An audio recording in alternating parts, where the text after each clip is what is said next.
"You've got until Friday, Hannah Brooks, and then this farm belongs to the bank." She didn't flinch.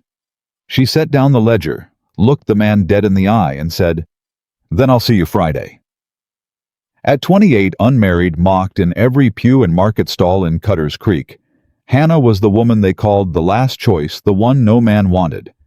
What none of them knew was that the richest rancher in 3 counties had already seen her, and he was about to say 2 words that would tear this town apart. If you love a story where the woman everyone underestimated rises higher than them all, subscribe. Now, stay with me to the very end and comment the city you're watching from so I can see how far this story travels. "Then I'll see you Friday," Hannah said again, softer this time, because the first time hadn't been for him. It had been for herself. Silas Doon folded his hat brim between 2 fingers and let the silence stretch the way men do when they think silence is a weapon. "You don't seem to understand your position, Miss Brooks." "I understand it better than anyone alive," Hannah said. "I've been standing in it since I was 19. Your father, my father is dead.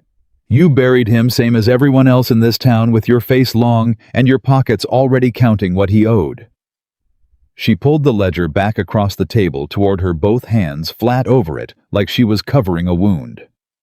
"So don't stand in my kitchen and tell me my position. I know every dollar of it. I could recite it in my sleep. I have recited it in my sleep." Doon's jaw worked.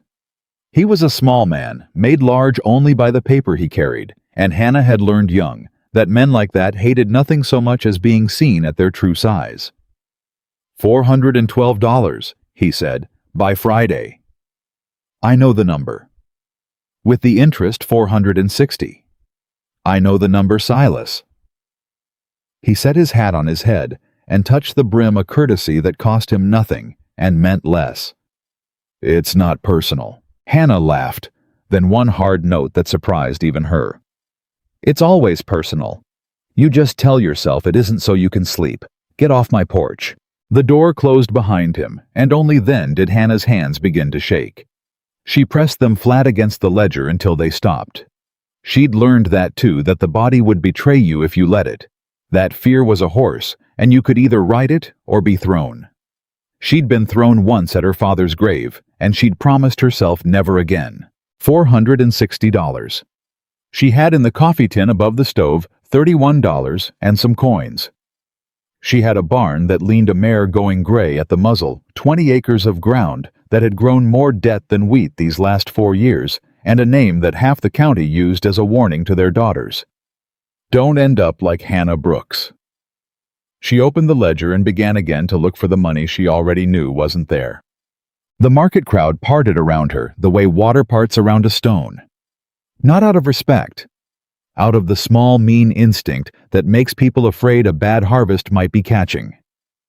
"Morning," Hannah said to the Pruitt girl behind the egg baskets, and the Pruitt girl's mother appeared at her elbow like she'd been summoned. "We're low on eggs today," Mrs. Pruitt said, though the baskets sat full and gleaming. "They look plenty to me." "Spoken for, all of them. Church order." Hannah looked at the eggs. She looked at Mrs. Pruitt. She'd known this woman 30 years, had sat behind her at 100 sermons, had once at 9 years old given her a fistful of wild violets on the church steps. "Every basket," Hannah said. "Spoken for." "Every one. Then I hope your church eats well." She moved on, and behind her, she heard the whisper start low and quick, the way it always started. 2 women leaning their heads together, and then a third, the sound of it like insects in tall grass. Still no husband. 28, can you imagine? Too proud is what it is. Thinks she's better. My Tom asked after her once, and she near bit his head off. Well, and who'd have her now with that farm of debt around her neck? The last choice, that one. If that. Hannah kept her chin level and her steps even. She had trained her face for years the way other women trained their voices for song. Nothing showed. That was the trick of it. Let nothing show, and they'd never know which arrow landed. But every arrow landed. That was the part they'd never understand. She just didn't give them the pleasure of watching her bleed. "Miss Brooks." She turned. Reverend Coyle stood behind her, hat in hand. His kind old face folded up with the particular pity she hated most, the gentle kind, the kind that meant well and wounded deeper for it. "Reverend? I heard about Silas Doone's visit." He lowered his voice. "The whole town heard, I'm afraid. He isn't a discreet man." "No, he isn't. If there's anything the congregation might do a collection, no." It came out harder than she meant, and she softened it because he was one of maybe 3 people in Cutter's Creek who had ever been decent to her without wanting something back. "No, Reverend, thank you, but charity's just debt-wearing Sunday clothes. It comes due same as anything else, only in a currency I don't care to pay in." He nodded slowly, and there was something in his eyes, not pity now, but a kind of recognition. "Your father used to say things like that. My father died owing money to half the county and dignity to the other half. I'd sooner not quote him. He was proud. He was drowning, and he called it swimming, and it killed him." She heard her own voice crack on the last word and hated it. She smoothed it flat again. "I'm not my father, Reverend. Whatever else they say about me, at least give me that." She left him standing there and did not look back. That night she did the arithmetic a 4th time and a 5th by lamplight until the numbers swam. She could sell the mare. That was maybe $40, and it left her with no way to work the ground come spring, but there might be no spring on this ground anyway, so what did it matter? She could sell her mother's ring. She'd sworn she never would. She unwrapped it from its cloth and held it up to the light and put it back and wrapped it again and told herself she was only looking. She could go to the Hartleys. The thought made her stomach turn, and she turned it over anyway because desperation makes a woman consider things. Constance Hartley owned the Mercantile, the freight line, 1/3 of the storefronts on the main road, and in every way that counted the opinion of the town. If Hannah went to her hat in hand and asked, Constance would say yes. Constance would love to say yes, and the price would not be $460. The price would be Hannah's neck under Constance's boot for the rest of her natural life, a debt that never closed, a favor held over her head at every fair and funeral and Sunday for 20 years. "No," Hannah said out loud to the empty kitchen. "No, not that." She'd find another way. She always had. Even when there wasn't one, she found it because the alternative was to lie down in the dark and let it have her, and she was too stubborn to die politely. She blew out the lamp. The stranger rode into Cutter's Creek 2 days before the harvest fair, and the whole town knew it within the hour because that was how the town worked. Nothing moved through it that Constance Hartley's people didn't count and weigh and report. Hannah heard about him at the smithy, where she'd gone to see if old Buford would take the mare in trade against the shoeing he'd never charged her for. "Walker," Buford said, sighting down a horseshoe. "Nathaniel Walker. You know the name. Everyone knows the name." And everyone did. The Walker spread lay 2 counties east, 40,000 acres. If it was 1 cattle beyond, counting a house they said had glass in every window, and a piano nobody played. Nathaniel Walker was the kind of rich that stopped being a number and became a weather system. When he moved, prices moved. When he bought, other men found there was nothing left to buy. "What's he doing here?" Hannah asked. Buford shrugged. "Nobody knows. He's not talking. Took a room at the Meridian, paid a month up front, and now he just watches." He set the shoe down. "Watches the fair get built. Watches the market. Doesn't say 2 words to a soul unless they say them first, and then he says maybe 3 back, and that's the end of it. Rich men don't sit still for no reason." "No," Buford agreed. "They don't." Hannah didn't think about it much beyond that. Rich men and their reasons were a different weather than the one she lived in. She had $460 and 36 hours, and a man like Nathaniel Walker was as far from her troubles as the moon. She was wrong about that, though she wouldn't learn how wrong for another day. She saw him first at the market, and she didn't know it was him. She only knew that a man was watching her, not the way men usually watched her with that mix of appraisal and dismissal she'd grown a callous against, but steadily, the way you watch something you're trying to figure out. He stood at the edge of the square with his hands behind his back, tall, still dressed too plain to be poor. Hannah had learned that the truly rich dressed plain because they had nothing to prove and knew it, and his eyes followed her from the flower stall to the seed merchant and back. She met his gaze once flat. A look that said, "I see you seeing me, and I don't care for it." Most men looked away. He didn't. He held it a moment longer, then inclined his head, not a leer, not a challenge, something almost like respect. And then he turned and was gone into the crowd. "Do you know," said a voice at her shoulder, "that you just stared down Nathaniel Walker?" It was Ruth Alderley, the closest thing Hannah had to a friend in Cutter's Creek, which was to say she was a widow poor enough to have nothing to protect, and therefore nothing to lose by being seen with Hannah in public. That was Walker. That was Walker. And he was looking at you like Hannah he was looking at you. He was looking at everyone. That's what men like that do. They look, and they price, and they decide whether it's worth the buying. He wasn't pricing you. Ruth's voice had gone strange, careful. "I've watched men price women my whole life, and that wasn't it. That was, I don't know what that was, but it wasn't that." Hannah shifted the flour sack to her other hip. It doesn't matter what it was. Nathaniel Walker could buy this whole town and never notice the coins leave his pocket. Whatever he's looking at, it isn't me. Nobody looks at me, Ruth. That's the one mercy of my situation. I'm past being looked at. Ruth didn't answer.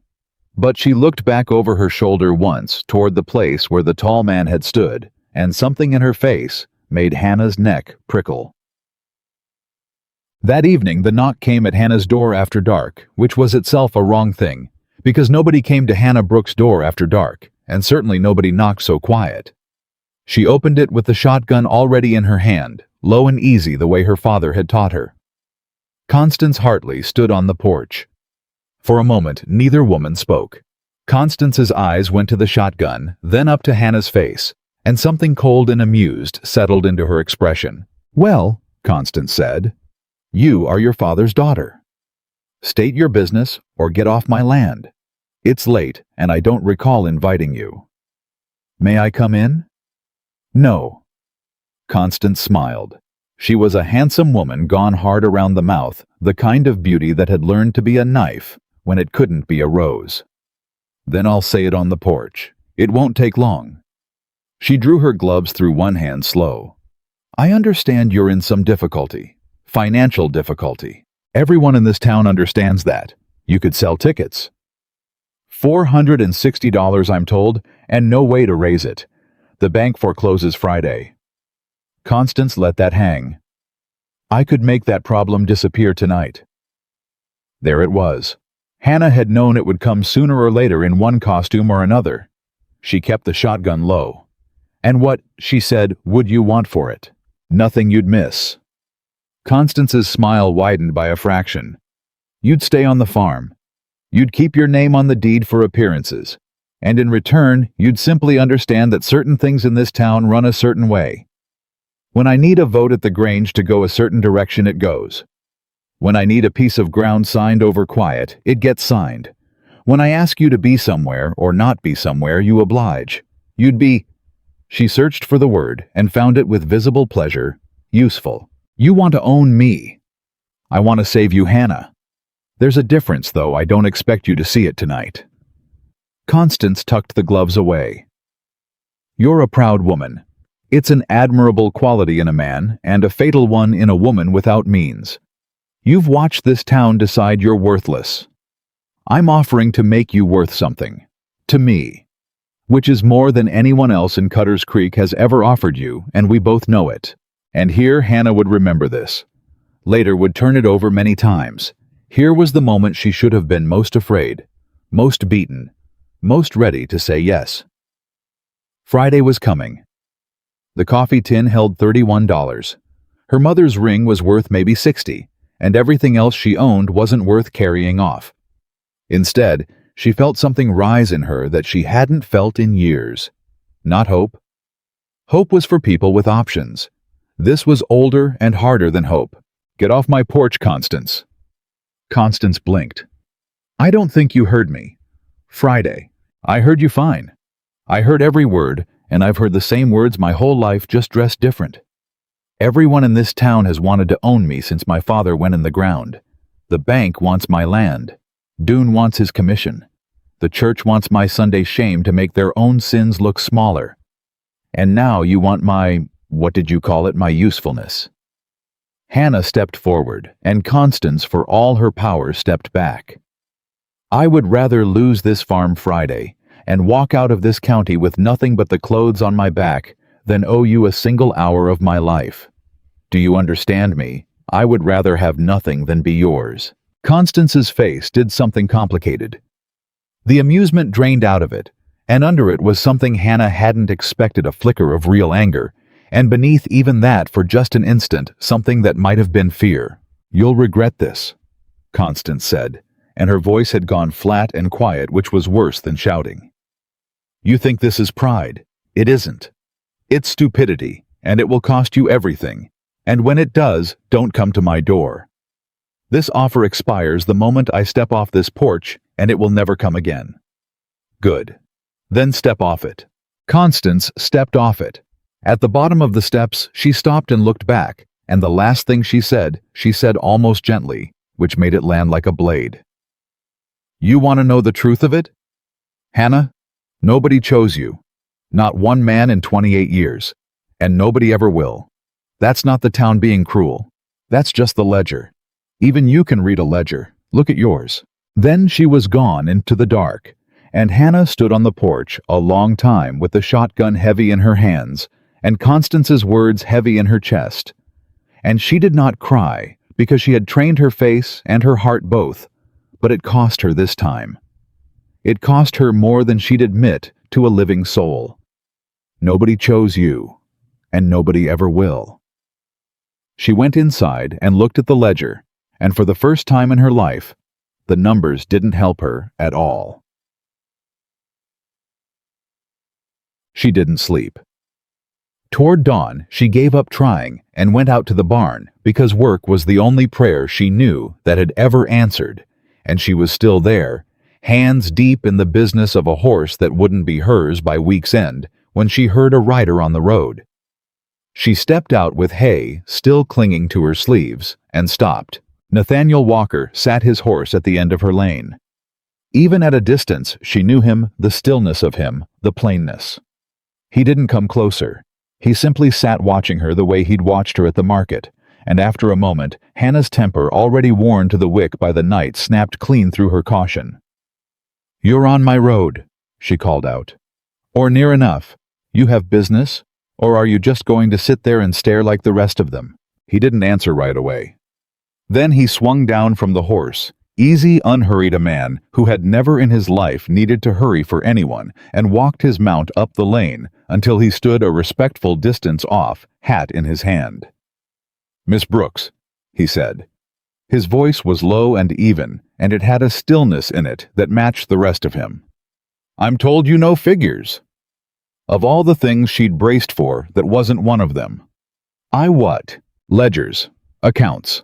I'm told you kept your father's books after he couldn't and kept them clean, and that you can find the leak in a set of accounts faster than a man paid to do it. He turned the hat once in his hands. I'm told a great many things about you, Miss Brooks. Most of them, I've noticed, are about who wants to marry you and who doesn't, which is no concern of mine. But that one, the figures that one, interest me. Hannah stared at him. Somewhere in the back of her mind, exhausted and reeling, a small, hard voice said, careful. Who told you that? Does it matter? It matters to me who's been talking about me to strangers. Something moved at the corner of his mouth, not a smile, but the ghost of where one might live. A blacksmith named Buford, and a widow named Alderley, who, I'll tell you plainly, defended you like a dog defends a gate, and made me think better of you and worse of this town in about equal measure. He looked at her steadily. I have a proposition. It's not the kind Mrs. Hartley made you last night. I know she came, and I can guess what she offered, and I'll tell you now, it's got nothing to do with owning anyone. It's work. Paid work. Honest as I know how to make it. How do you know Constance came here last night? Because I make it my business to know things before I need them. It's the only reason a man like me stays a man like me." He said it without arrogance, as a plain fact. "You're about to lose this farm Friday. I know the number. $460. He let that sit, and Hannah felt the ground tilt under her because there was that number again, the number that had been strangling her, and now it was in the mouth of a stranger. "I have a spread 2 counties east that's bleeding money somewhere I can't find. My own men can't find it. My own advisors can't find it, or won't, which is worse. I've got the finest accountant in the territory drawing a salary to look me in the eye and swear the books are clean, and I don't believe him, and I can't prove it." He turned the hat again. "I'll pay you to find it. Whatever's leaking, wherever it's hid. Find it, and I'll pay you enough to clear Dune and the bank and have money left besides." For a long moment, Hannah couldn't speak. The offer was too clean, too exactly shaped to the hole in her life, and everything she'd learned in 28 years told her that when a thing fit that perfectly, it was a trap cut to your measure. "Why me?" she said finally. "You've got the finest accountant in the territory. You've got advisors. You've got the whole world to hire from. Why would you ride out to a failing farm and offer honest wages to a woman this town won't even sell eggs to?" And here, Nathaniel Walker did something she would remember for the rest of her life. He looked at her, not down at her, not through her, but at her level, the way one whole person looks at another. And he said, "Because I watched a woman stare down Constance Hartley on her own porch with a shotgun and $31 to her name, and tell her she'd rather lose everything than be owned." His jaw tightened. "A man who's built what I've built learns to smell fear, Miss Brooks. It's in almost everyone. It's in every man who works for me, and every man who's tried to cheat me. And it was in Constance Hartley last night when you told her, no, I'd stake the ranch on it. But it wasn't in you." He set his hat back on his head. "I don't need a woman this town approves of. I've got no shortage of those. I need someone who can look at a lie and not blink. And this town spent 28 years teaching you to do exactly that, and they were too stupid to see what they were making." The words went through Hannah like a current.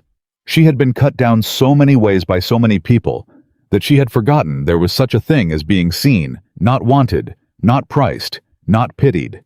Seen. She didn't trust it. Of course she didn't. But she felt it land, and the landing frightened her more than any threat had. "You don't know me," she said, and her voice wasn't as steady as she wanted it. "You've seen me twice." "I've seen enough. People have said that to me before. It's never once meant what you think it means. I don't doubt it." He gathered his reins. "I'm not asking you to trust me, Miss Brooks. Trust is a thing men use to get women to lower their guard, and yours has kept you alive, and I'd be a fool to ask you to set it down for a stranger. I'm asking you to look at a set of books and get paid for it. That's all. You can hate me the whole time if you like. It won't affect the wages." He paused. "The offer's good through Friday morning. After that, the bank takes this place, and I'll have found someone else, and we'll neither of us ever know what might have come of it." He mounted and turned the horse and had gone a few paces down the lane before Hannah found her voice. "Walker," he stopped. "Why does a man like you notice a woman like me at all? And don't tell me it's the figures. You could hire figures anywhere. You said so yourself." She lifted her chin. "The truth. I've had a whole lifetime of the other thing, and I've got no use for more of it." He was quiet a long moment.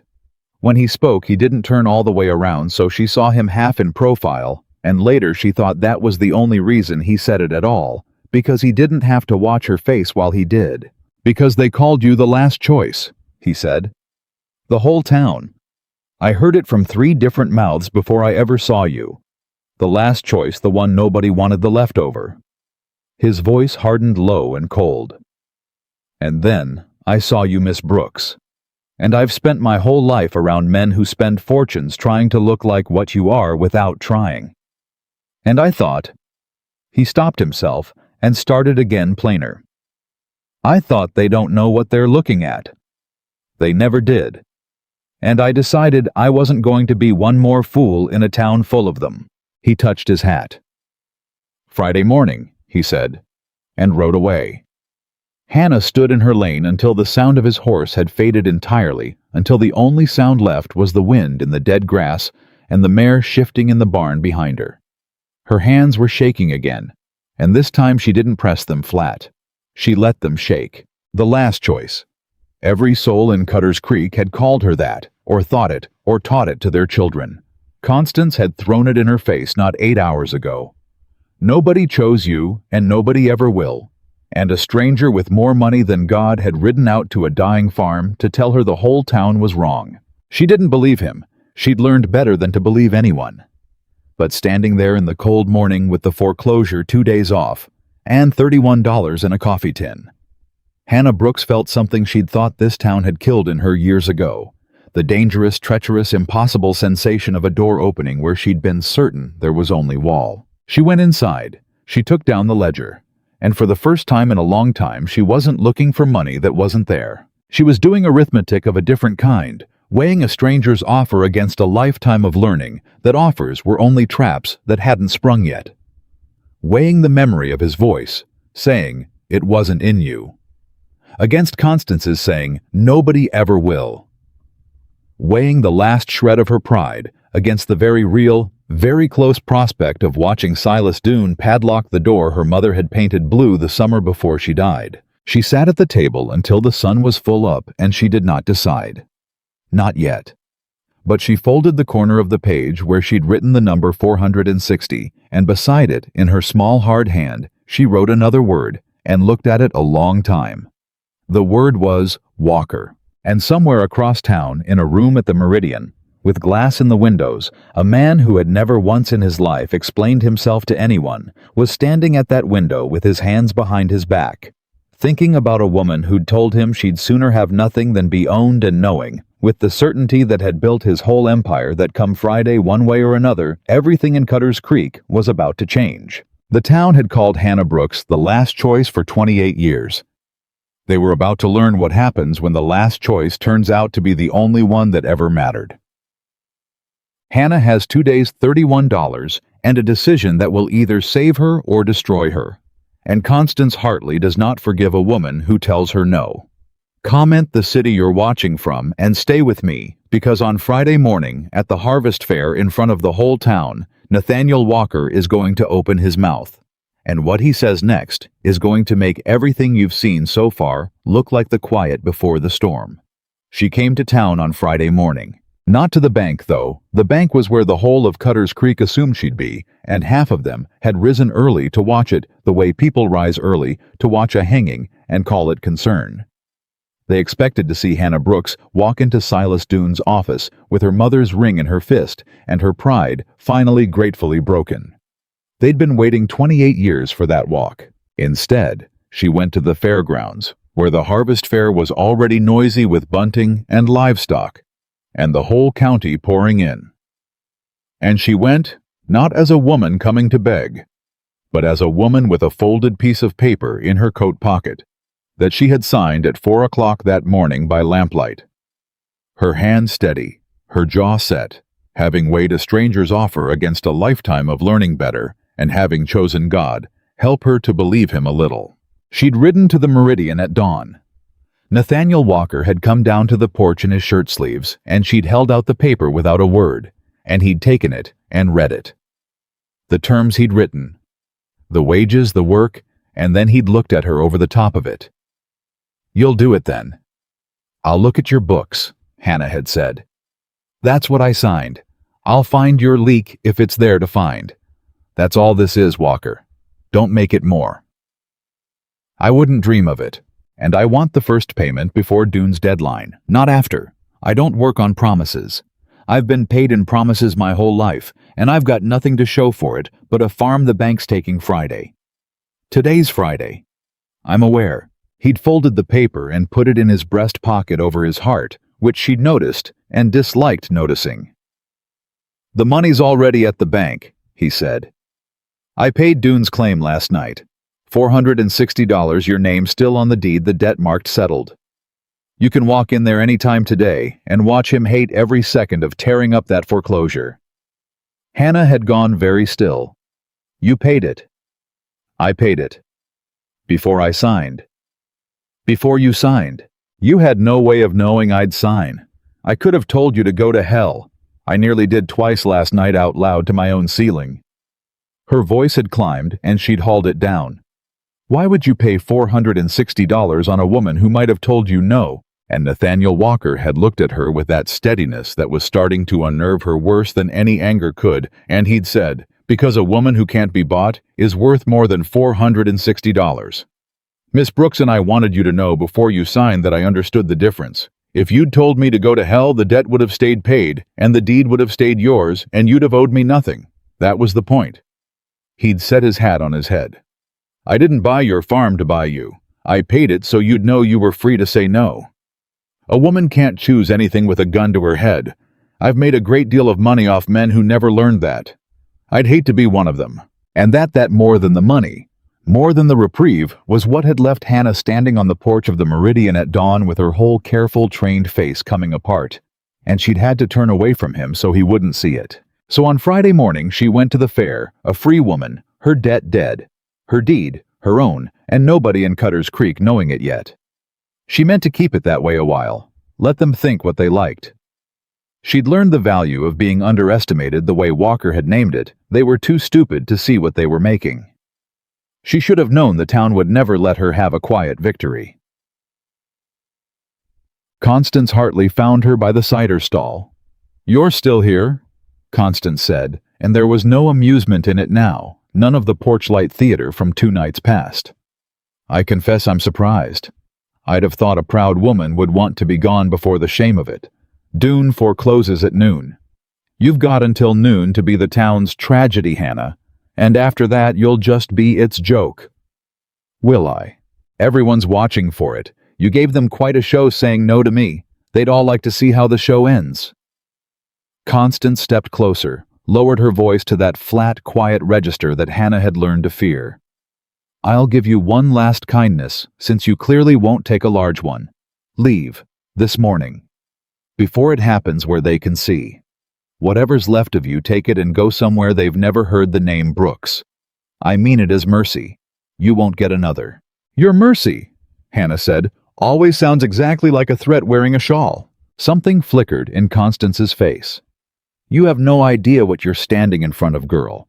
You think this is about eggs, about whispers, about who did or didn't marry you." She said it very low. "There are things moving in this county you can't see, and you've put yourself square in the road of them by saying no to me. And if you had the sense God gave a fence post, you'd run. But you won't. You're your father all over again. He thought pride was a plan too. Look where it put him. Get away from me, Constance." "Gladly. I only wanted to be able to say I warned you." And Constance turned and swept away through the crowd toward the far side of the fairgrounds, where Hannah noticed and filed away, because she filed everything away. A knot of men stood who did not look like farmers, dressed too fine, and standing too still. And one of them was watching Hannah over Constance's shoulder with an interest she didn't like at all. She'd think about that later. She thought about everything later. It was how she survived. The trouble started as trouble in Cutter's Creek always started with Constance's daughter. Prudence Hartley was 19 and lovely in the arranged, expensive way that money makes possible, and she had been raised her entire life to believe that the finest man to ever ride into the county would one day look up, see her, and understand that she was the natural conclusion to his search. Constance had built the girl the way a man builds a trap, carefully, patiently over years, and the harvest fair had been chosen. Everyone understood as the day the trap would close. Nathaniel Walker had lingered in Cutter's Creek for 2 weeks. A rich, unmarried man did not linger in a town this small for 2 weeks over nothing. Constance had done the arithmetic, and the arithmetic said he is choosing. And a man choosing would of course choose the best the county had to offer. So when the fair reached its full noon crowd, and the fiddlers struck up, and Nathaniel Walker at last stepped down into the square from wherever he'd been watching, every mother in Cutter's Creek pushed her daughter a half step forward, and Constance Hartley put her hand on Prudence's back and steered her into the very center of it all, into his path gowned and gleaming. And the whole town held its breath to watch the wealthiest man in 3 counties do the obvious thing. He walked toward Prudence. That much was true. Later, the people who'd been there would swear to it, that he'd come straight across the square, as if drawn on a string, and that Constance's face had opened into the first honest joy anyone had seen on it in years, and that Prudence had lifted her chin and half smiled, the practiced smile she'd been drilled in since she was 12. And then Nathaniel Walker walked past her. He walked past Prudence Hartley without slowing. He walked past the Cordwell girls in their new dresses and the Ames sisters and the banker's niece down from the city. He walked past every polished candidate the county had assembled for his inspection, and the smile died on Prudence's face by degrees as he went. And Constance's joy curdled into confusion, and then into something colder, and the fiddlers, sensing the shift the way musicians always do, faltered and went quiet. He stopped in front of Hannah Brooks. The silence that fell was so complete that Hannah could hear the bunting snapping in the wind. She stood at the cider stall with a cup halfway to her mouth, and Nathaniel Walker standing square in front of her, hat in his hand, and 400 faces turned toward the two of them like sunflowers turning to a terrible sun. "Miss Brooks," he said. "Walker." Her voice came out low. "You're making a scene." "I'm aware. There are a great many people watching." "I'm aware of that too." "Then whatever you've come to say it quiet, and say it somewhere else, because I have no interest in being the town's entertainment twice in 1 week." He didn't lower his voice. If anything, and she'd swear to this later turning it over, he raised it just enough just so that the front rank of the crowd would carry it back through the rest, the way he'd surely known it would. "I've spent 2 weeks in this town," Nathaniel Walker said, "listening to it tell me who I ought to want. Nobody moved. Every man with a daughter's found a reason to stand next to me at the rail. Every mother's paraded her girl past my table at the Meridian like I was a horse buyer. I've been told in that time more opinions about the women of Cutter's Creek than I ever asked for. And in all of it, in 2 solid weeks, there was one name this town went to trouble to warn me off of." His eyes hadn't left Hannah's. "Yours. Walker. They called you difficult. They called you proud. They called you the last choice Miss Brooks. I heard it in those exact words from 3 separate mouths, said like it settled the matter, like it was the end of any sentence a man might start about you." His jaw tightened. "And I've built everything I own on one skill, which is knowing the true value of a thing, when everyone around me has got the price wrong. I've made fortunes buying what other men were too blind to see was worth anything. And I have never—" His voice dropped now, and in the dead silence it carried farther than any shout. "In all my years seen a town more wrong about a thing than this one is about you." Somewhere in the crowd a woman gasped. Constance Hartley had gone white to the lips. "Say your piece," Hannah said, and her heart was slamming now because she could feel it coming, could feel the whole town leaning into the shape of what he was about to do. And part of her wanted to put her hand over his mouth, and part of her, God forgive her, wanted to hear it. "Say it plain, Walker, and be done." And Nathaniel Walker looked at her. Not the crowd, not Constance, not the girls in their ruined finery, only at her, and he said the 2 words that would run through Cutter's Creek for a generation. "She's mine." The square exploded.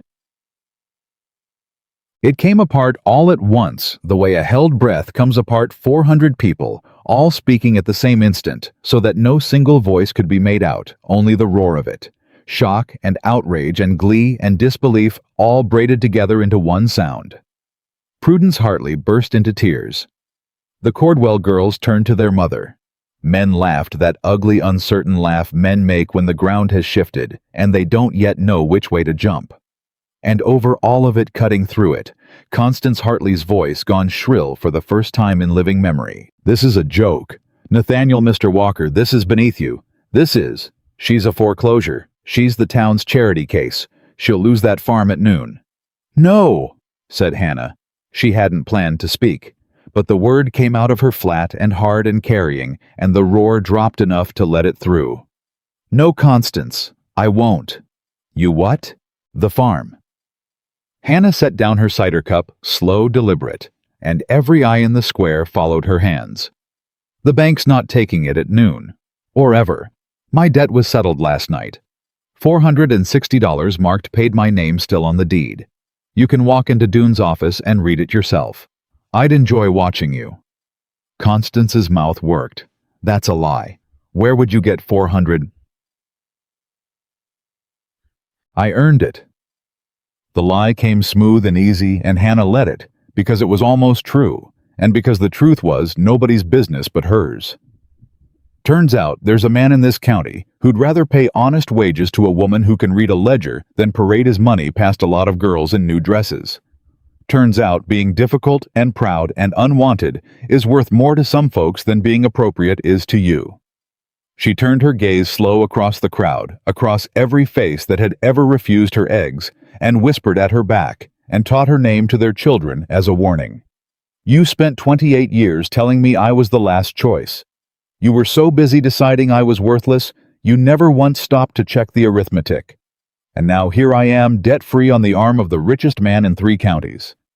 She hadn't taken his arm, but she said it anyway, because the crowd needed a picture, and she gave them one, and every one of you is standing there doing the sum in your head and coming up short.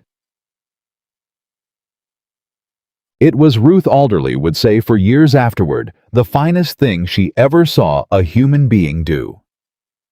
Hannah Brooks stood alone in the center of a town that had spent her whole life grinding her down with 400 people gaping at her, and she did not flinch, and she did not run, and she did not weep, and she did not thank the man who'd rescued her.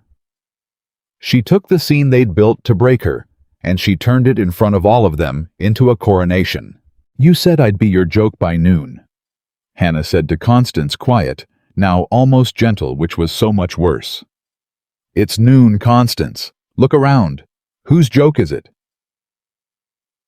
The thing about a town Hannah knew is that it never forgives you for being right about it. It might forgive cruelty, cowardice, even crime, those it understood, those it committed daily. But to be proven wrong in front of itself publicly by the very person it had decided to despise, that it would never, ever forgive. She understood this even in the moment of her triumph. She understood it the way she understood everything, one cold, clear thought running underneath the heat of the crowd. This is not the end of it. This is the start of something. They will not sit with this. They cannot. And she was right. The first to move was Constance. She did not shout. Again she'd learned in the space of 1 minute that shouting had cost her, that the town had watched her lose her composure and would remember it. And Constance Hartley did not make the same mistake twice. She gathered her weeping daughter, and she straightened her spine, and she looked at Hannah with an expression Hannah had never seen on her before. Not contempt, not anger, but a kind of terrible focused attention, the look of a general who has just watched a skirmish go wrong and is already coldly planning the war. "Enjoy your morning, Hannah," Constance said. Her voice was level again, controlled, and that was frightening in a way the shrieking hadn't been. "You've earned it, truly. I don't think anyone's ever turned a thing so neatly to their own account. My compliments." She adjusted her gloves. "But I'd remind you of something since you're feeling clever. A man's word is a thing said in a square on a fair day in front of a crowd when the fiddles are playing. It's easy to say a woman is yours when it costs you nothing but the saying. We'll see what it's worth in a month. We'll see what it's worth when it costs him something. Men like Nathaniel Walker say a great many things in the heat of a moment that they find in the cool of an afternoon they didn't quite mean. And she looked at Nathaniel then directly for the first time. "Won't you, Mr. Walker?" It was a challenge, and everyone heard it as one.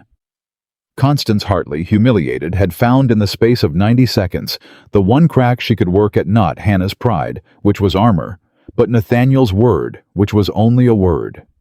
If she could not break Hannah, she would let time and doubt, and the man's own second thoughts, break the thing between them. She was betting out loud in front of the town that "she's mine" was a fair day fancy that would not survive the week. Hannah felt the bet land, felt the crowd turn to Nathaniel to see it answered, felt underneath her own triumph the cold truth of it, because Constance wasn't entirely wrong, was she? What was the thing between them? A signed paper, honest wages, a debt he'd paid to prove she was free. He'd said "she's mine" to a town that had wronged her, and Hannah had let it stand because it served her in the moment. But neither of them had said out loud to each other what it meant. Maybe it meant nothing. Maybe it was exactly the fair day fancy Constance named it. Maybe by afternoon he'd think better of standing up in front of a crowd for a foreclosed spinster, and "It won't cost me a thing to mean it," Nathaniel said. Constance turned back. "You said it's easy to call a woman mine when it costs nothing." He wasn't loud now. He didn't need to be. The whole square was straining to hear. "You're right. So let me say the part that costs.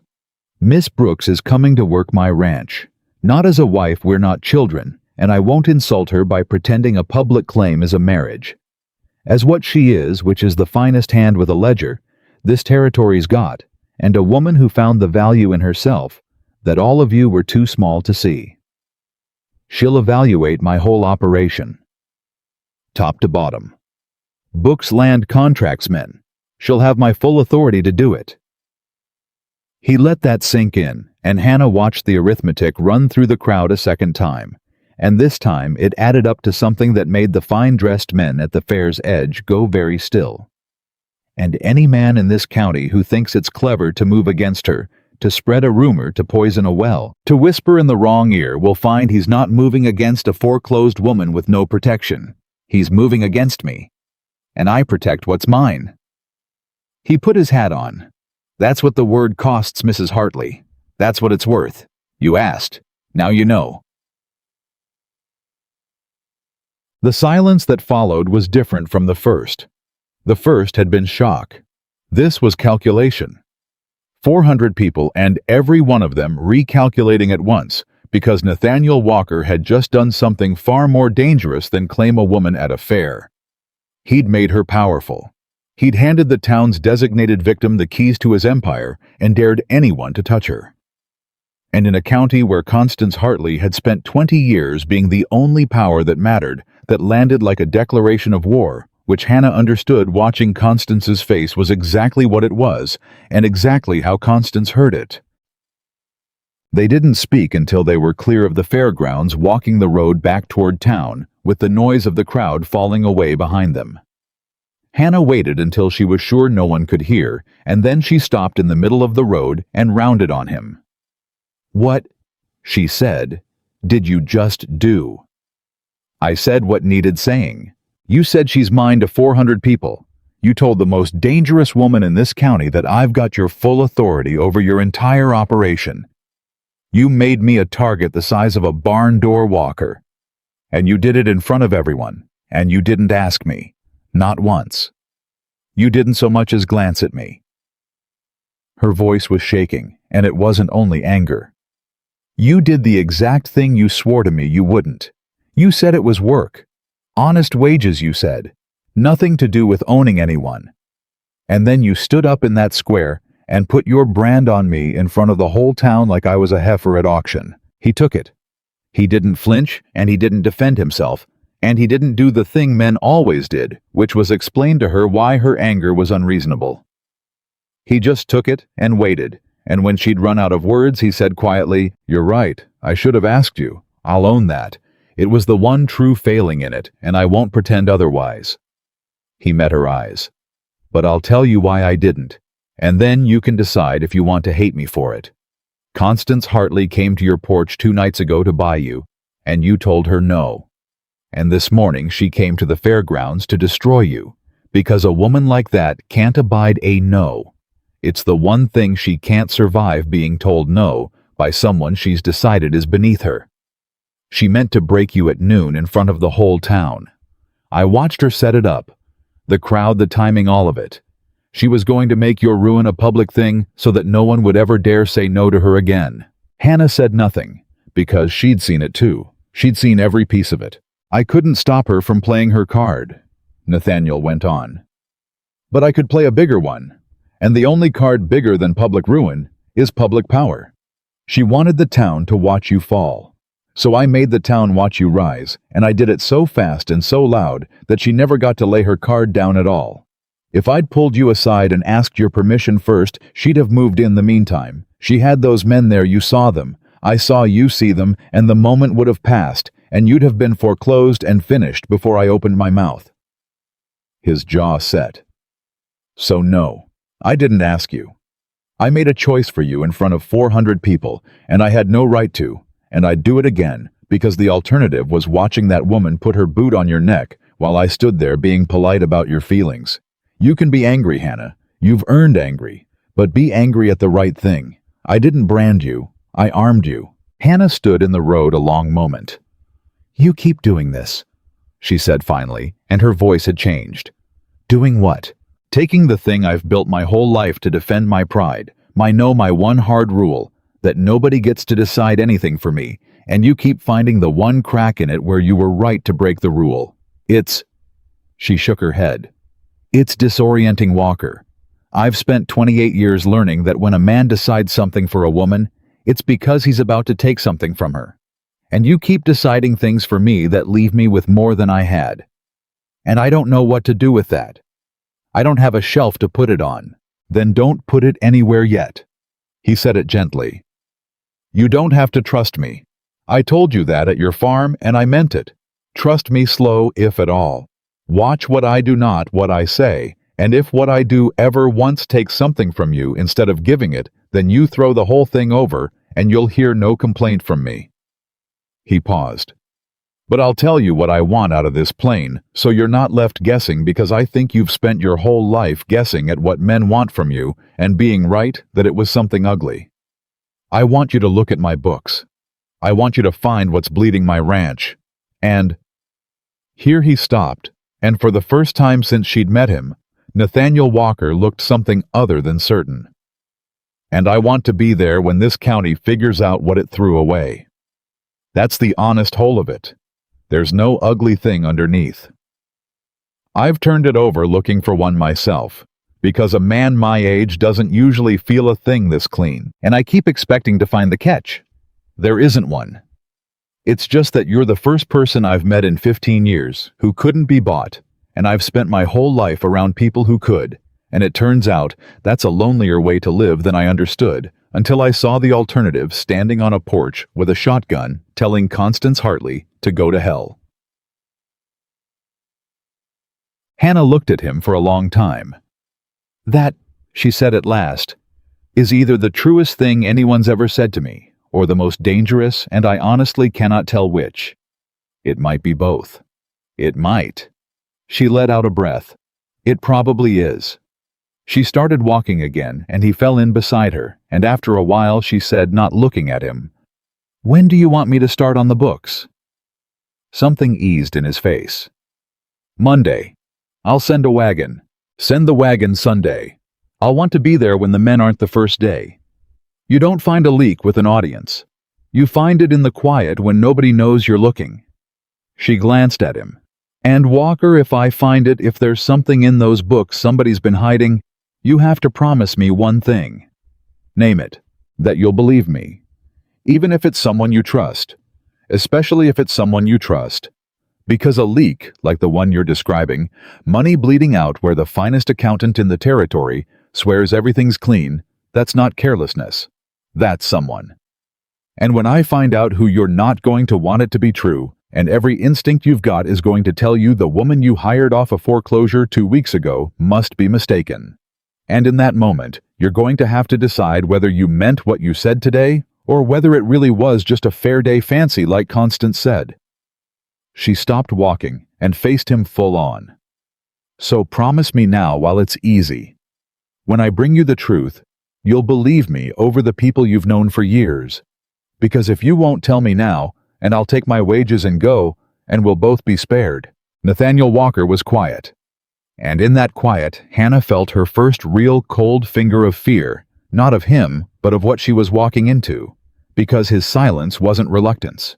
She'd learned to read him a little already in the strange, compressed way you come to know a person in a crisis, and this silence had a different weight.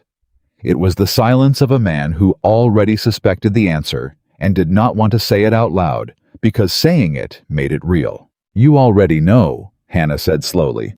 Don't you? You already suspect who it is. I suspect a great many things. Suspicion's cheap. That's not a no. No, he admitted. It isn't. Who, Walker? He looked at her, and there was something bleak in it now, something that hadn't been there through all the rest. I'll believe you, he said, not answering the question, over anyone. I promise you that. On everything I own, I promise it. But I'll tell you this much, since you'll find it soon enough, if you find what I think you'll find, it's going to be worse than a leak. And it's going to reach further than my ranch."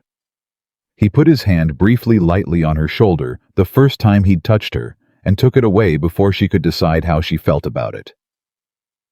"And it's going to explain why Constance Hartley was really at your porch 2 nights ago.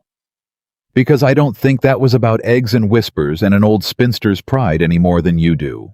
Hannah went cold all the way through. Because he'd named the exact thing that had been nagging at her since Constance's visit. The strange, disproportionate force of it. A woman who owned half the county, coming out to a dying farm after dark, to buy up a foreclosed nobody. "There are things moving in this county you can't see," Constance had said. "You've put yourself square in the road of them." At the time, Hannah had taken it for theater. Now, standing in the road with Nathaniel Walker's warning settling over her, she understood it might have been the only honest thing Constance ever said to her. "The men at the fair," Hannah said. "The ones dressed too fine to be farmers, standing with Constance, watching me. You saw them. I see everything. It's the one thing this town's good for. It taught me to watch." She swallowed. "Who are they?" "Landmen," Nathaniel said. "Speculators, from back east. They've been in this county quiet for the better part of a year, buying up parcels, and every man who's sold to them has sold cheap and left fast, and nobody can quite say why." His voice hardened. "And 2 of them have been staying at the Meridian the whole 2 weeks I've been here, in the room next to mine. Which is the real reason I stayed, Hannah. Not the fair. Not—" He stopped. "Well, not only. I stayed because I wanted to know why eastern land speculators were sitting in a nothing town like Cutter's Creek for a year, and I got my answer 3 days ago, and it changed why I'm here entirely." "What's the answer?" He looked at her and lowered his voice, though there was no one for a mile. "They're not buying farms," Nathaniel said. "They're building a case. Every parcel they've picked up butts against a survey line that runs through the middle of this county, an old territorial survey from before statehood that everyone's forgotten. And if that survey line means what I think it means, then half the deeds in this county aren't worth the paper they're printed on, including some of mine. And whoever proves it first in a territorial court owns everything on the wrong side of that line." His jaw tightened. "Every farm, every store, every acre. Yours included, Hannah, that farm you just fought so hard to keep. All of it gone legal and clean to whoever holds the winning survey." Hannah stared at him. "And you think Constance is with them?" "I think Constance Hartley didn't come to your porch to save you or ruin you," Nathaniel said. "I think she came to get your signature on a deed before you understood what it was worth. I think that's why she was so angry when you said, 'No, not pride, not a spinster telling her off.' You unknowingly held onto a piece she needed, and you told her she couldn't have it, and you have no idea how close you came to being in the way of something that has already made other people in this county disappear." He met her eyes. "So when I said she's mine today, yes, it was to lift you up in front of the people who wronged you. I won't pretend it wasn't, but it was also the only way I knew to put my whole name between you and them, where the entire county could see it. Because you're not a foreclosed spinster anymore, Hannah. As of 2 nights ago, when you told Constance Hartley no, you became a problem that people with a great deal of money need to make go away. And I decided I wasn't going to let them." The road was very quiet. Somewhere far behind them, the fiddles had started up again, the fair rolling on the town, already turning her triumph into gossip.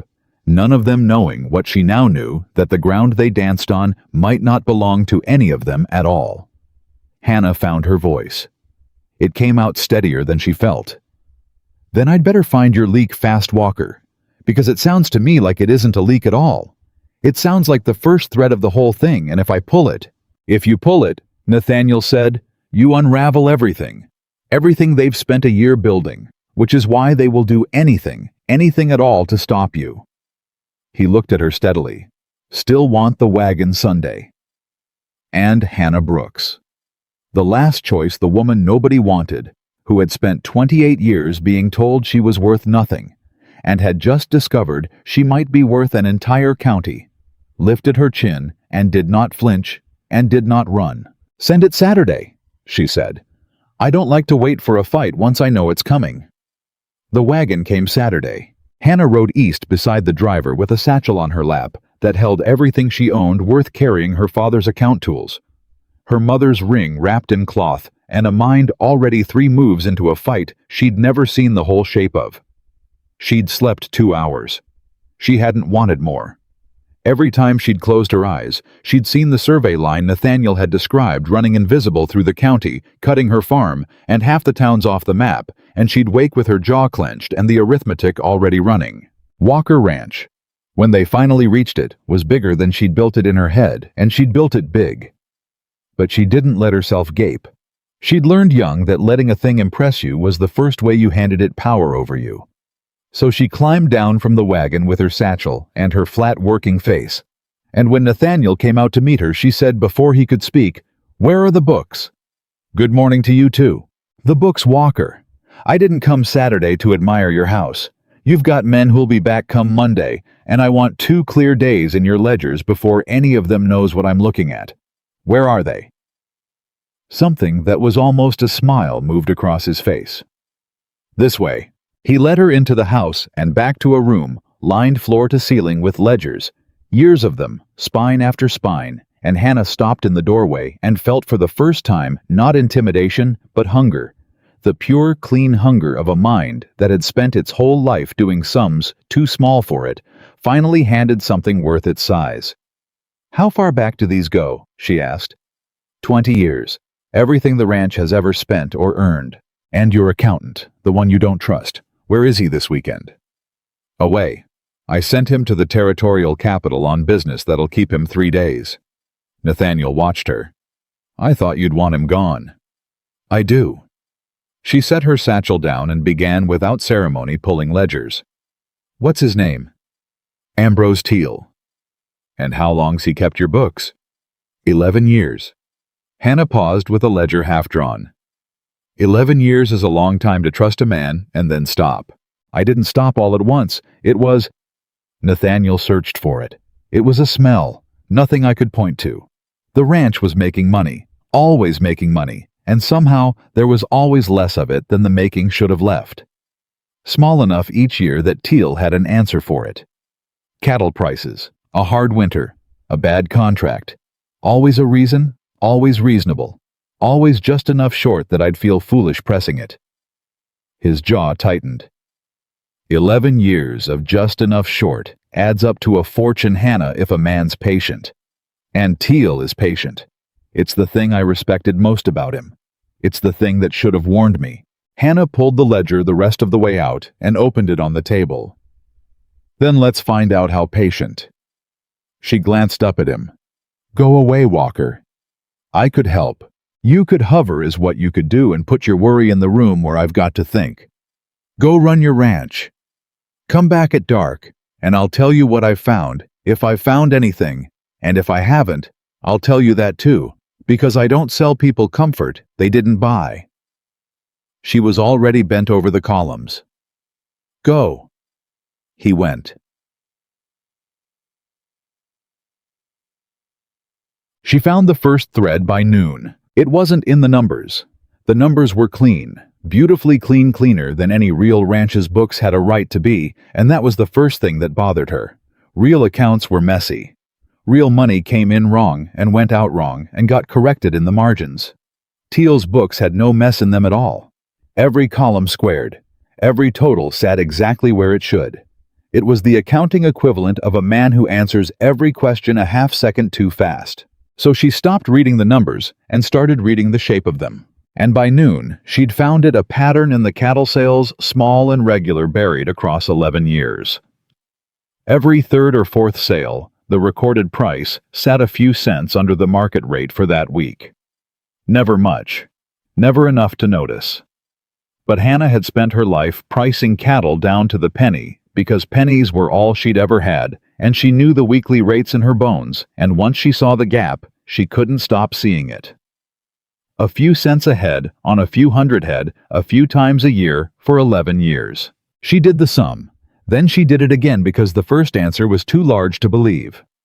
$19,000. Hannah sat back. $19,000 skimmed so fine across so many years that no single entry would ever raise an eyebrow. And the beauty of it, the cold, awful cleverness of it, was that the money was gone before it was ever recorded. Teal wasn't stealing from the books. He was writing the books to match a theft that happened one step upstream at the sale before the number ever reached the ledger, which meant he wasn't working alone. Somebody was buying Walker cattle a few cents under market and splitting the difference, and Teal was writing it all down clean. She needed the buyer's name. She was still hunting it when the door opened without a knock, and a man she'd never seen walked in like he owned the room. You must be the woman," he said. He was younger than Nathaniel, and handsomer in a way that hadn't been earned, the kind of good looks a man wears like a borrowed coat. He leaned in the doorway and looked her over from her worn boots to her ink-stained fingers with an appraisal so open it was almost a courtesy. "And you must be the cousin," Hannah said, not looking up. "Robert." That stopped him. "He told you about me." "He didn't have to. You walked in without knocking in a house that isn't yours and looked at me like I was for sale. Only family does the first and only a certain kind of man does the second, and there's just the one of you fits both." Now she did look up. "Robert Walker, Nathaniel's cousin. You've got the run of the place, but not the name on the deed, and it's eaten at you your whole life, and you've never once figured out how to hide it. It's all over your face right now." The charm dropped off him like a shed skin. For a moment, something ugly showed underneath, and then he laughed and it went smooth again, but Hannah had seen it, and she filed it away with everything else. "They said you were difficult. They say a lot of things. Was there something you wanted, or did you just come to look at the town charity case Nathaniel dragged home?" "I came," Robert said, pushing off the doorframe and strolling closer than she liked, "to give you some family advice, since you're new, and since you seem like a woman who'd rather hear a thing straight." He put his hands on the table and leaned over her ledgers, her open ledgers, and she watched his eyes flick down to them, quick, and something tighten at the corner of his mouth before he covered it. "My cousin does this. He gets enthusiasms. He finds a project, a cause, a stray dog, and he throws his whole self at it, and for a few weeks it's the most important thing in the world. And then it isn't, and the stray dog's left wondering what happened." He straightened. "You're the stray dog, Miss Brooks. I say it kindly. He'll tire of you the way he tires of everything, and when he does, you'll have made a great many enemies in this county for a man who's already forgotten your name. I'd take my wages and go if I were you, while there's still a road out that doesn't have people on it who remember you humiliating them at the fair." "That's not advice," Hannah said. "That's a threat with the sharp end wrapped in cloth. You want me gone." She tilted her head. "The question I find interesting is why. Because I only got here yesterday, Robert and I haven't done a thing to you, and yet here you are, first afternoon, trying to talk me off the ranch before I've read even a fraction of these books." She let that sit. "A man who wanted me gone that badly that fast would almost have to be afraid of what I'll find in them, wouldn't he?" The room went very still. Robert Walker's face did not change, and that was how she knew she'd hit bone, because a man with nothing to hide would have laughed or scoffed or gotten angry. Robert did none of those. He went smooth and blank and careful, the exact way Nathaniel had gone careful in the road when she'd asked who he suspected. It was, Hannah thought, a family trait the Walkers went still when they were most afraid. "Read whatever you like," Robert said at last. "Light and easy, too light, too easy. There's nothing in there but 11 years of my cousin making money hand over fist. But do read fast, Miss Brooks. Enthusiasms don't last. Neither do welcomes." He touched 2 fingers to his brow in a mockery of courtesy, and left, and Hannah sat looking at the door for a long moment after it closed. Then she got up quietly and looked out to be sure he was gone, and came back and pulled every ledger that touched the cattle sales and started hunting the buyer's name with a new and colder focus.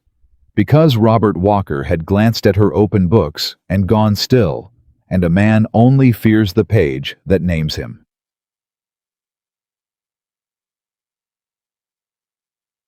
Nathaniel came at dark as she'd told him to, and found her exactly where he'd left her, surrounded by twice as many ledgers, an oil lamp burning low, her face gray with fatigue and lit with something else, something fierce.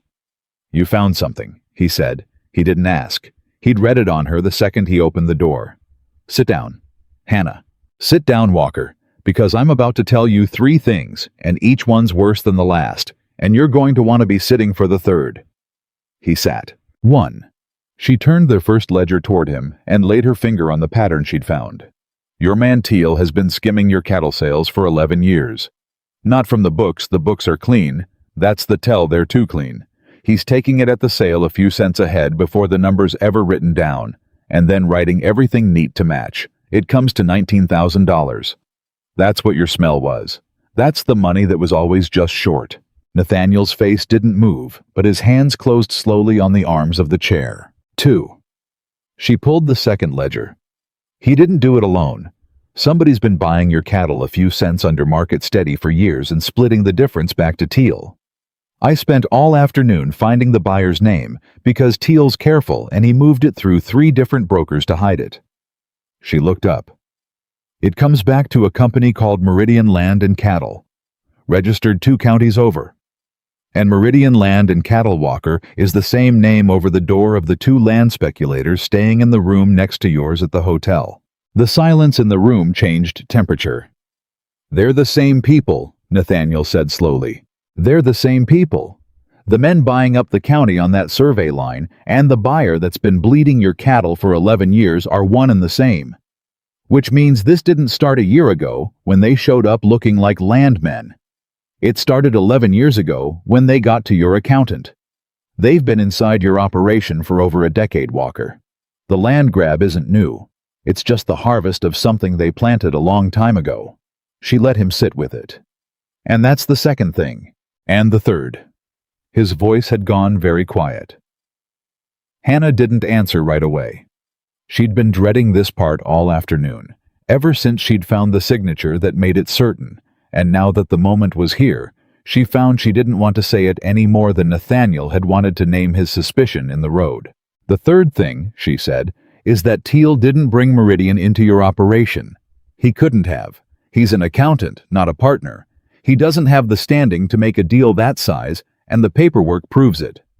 Somebody with real authority in this ranch had to sign the original arrangement 11 years ago. Somebody with the Walker name and the standing to bind the operation." She turned the last ledger toward him, to the page she'd folded down to the signature at the bottom of an 11-year-old contract that should never have existed. "I'm sorry, Walker." Nathaniel looked down at the page, and Hannah watched something happen to his face that she would not forget. Watched the certainty she'd come to rely on the granite stillness that anchored him. Crack straight down the middle, because the signature on the contract that had been bleeding his ranch dry for 11 years, the signature that had let Meridian Land and Cattle inside the walls of everything he'd built, was not Ambrose Teal's. It was his own father's. Yeah, he didn't speak for the long time. Hannah let him not speak. She'd learned that too, that there were griefs you couldn't hurry a person through, and that the worst thing you could do to a man staring at a wound was talk while he looked at it. "My father," Nathaniel said finally. His voice had gone strange and flat. "My father died 9 years ago. He built this ranch. He built it out of nothing, out of 160 acres and a mortgage, and he made it the biggest thing in 3 counties, and he taught me every honest thing I know." He didn't look up from the signature. "And you're telling me that 2 years before he died, he signed my ranch's throat over to the men who are now trying to take the whole county. I'm telling you what the paper says. Whether he understood what he was signing, whether he was tricked or pressured, or—" Hannah chose her words with great care.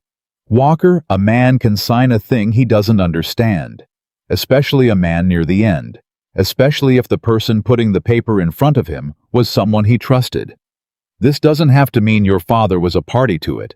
It might mean he was the first person they cheated. Or it might mean he was in it from the start.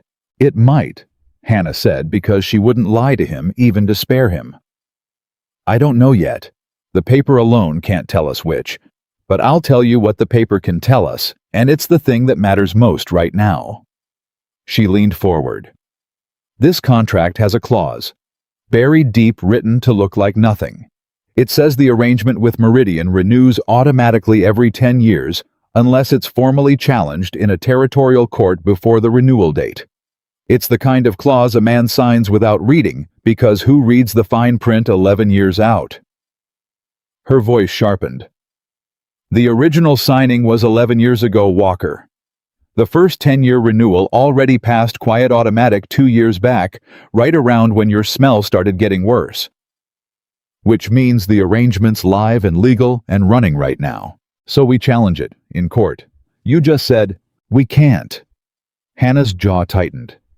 "That's the trap. The clause says it can only be challenged by the signatory or his lawful heir, and it defines lawful heir in a way I've read 4 times to be sure of, because I couldn't believe a man would write it this cruel." She looked at him. "It doesn't mean you, Nathaniel. Your father's will left you the ranch, the land. Everything but this contract predates the will, and it names its own heir separately by blood and by a specific condition. It says the right to challenge passes to the signatory's heir of the Walker name who holds a controlling interest in the operation. Not the largest interest, the controlling one, a legal majority." Nathaniel went still. "I hold the whole thing. My father left it all to me. There's no one else." "There's Robert." The name dropped into the room like a stone into a well. "Robert holds a share," Hannah said. "A small one. Your father left him a piece out of family feeling. I'd guess a cousin's portion, nothing that ever mattered. 10%. You've got the other 90. On any ordinary question, Robert's 10% is a rounding error." She held his eyes. "But this contract doesn't count shares the ordinary way. It's got its own definition of controlling interest written into that same clause. And it's written to require the agreement of every Walker heir holding a stake before a challenge can be brought. Every one. Unanimous. Which means you cannot challenge this contract, cannot take it to court, cannot break Meridian's hold on your ranch." She said it plainly because there was no soft way without Robert's signature beside yours on the filing. And Hannah watched Nathaniel Walker arrive finally at the thing she'd arrived at an hour before him, and watched his face go from grief to something far colder. "Robert will never sign," Nathaniel said. "No, because Robert's in it. He's not a cousin who got left a small share. He's their man inside my family. That's why he walked in here today." Nathaniel stood, and his voice had dropped to something Hannah had never heard from him, low and dangerous.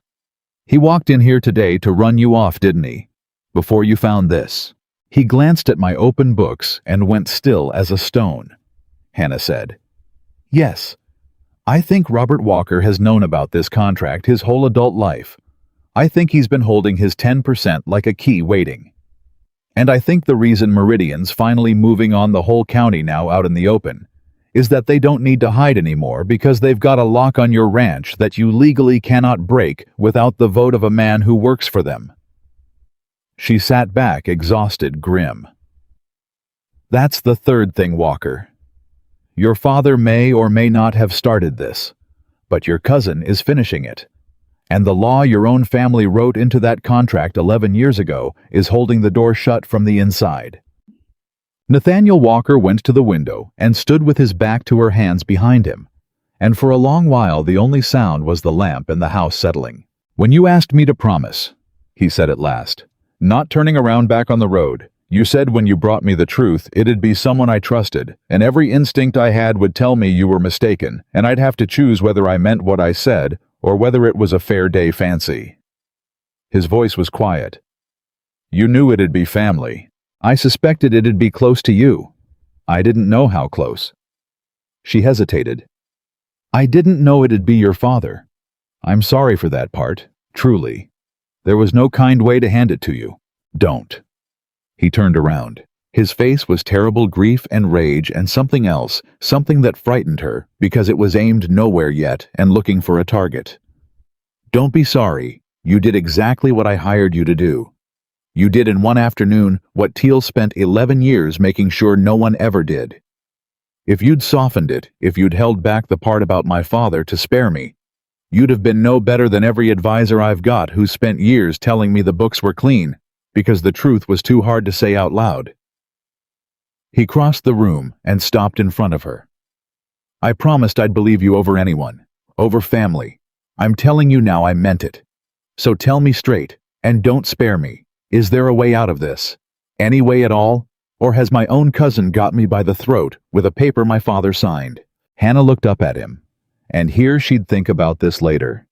Here was the moment she could have lied, could have offered him the comfort of a plan she didn't have, and she didn't, because she'd told him at the start she didn't sell comfort people hadn't bought. I don't know yet, she said.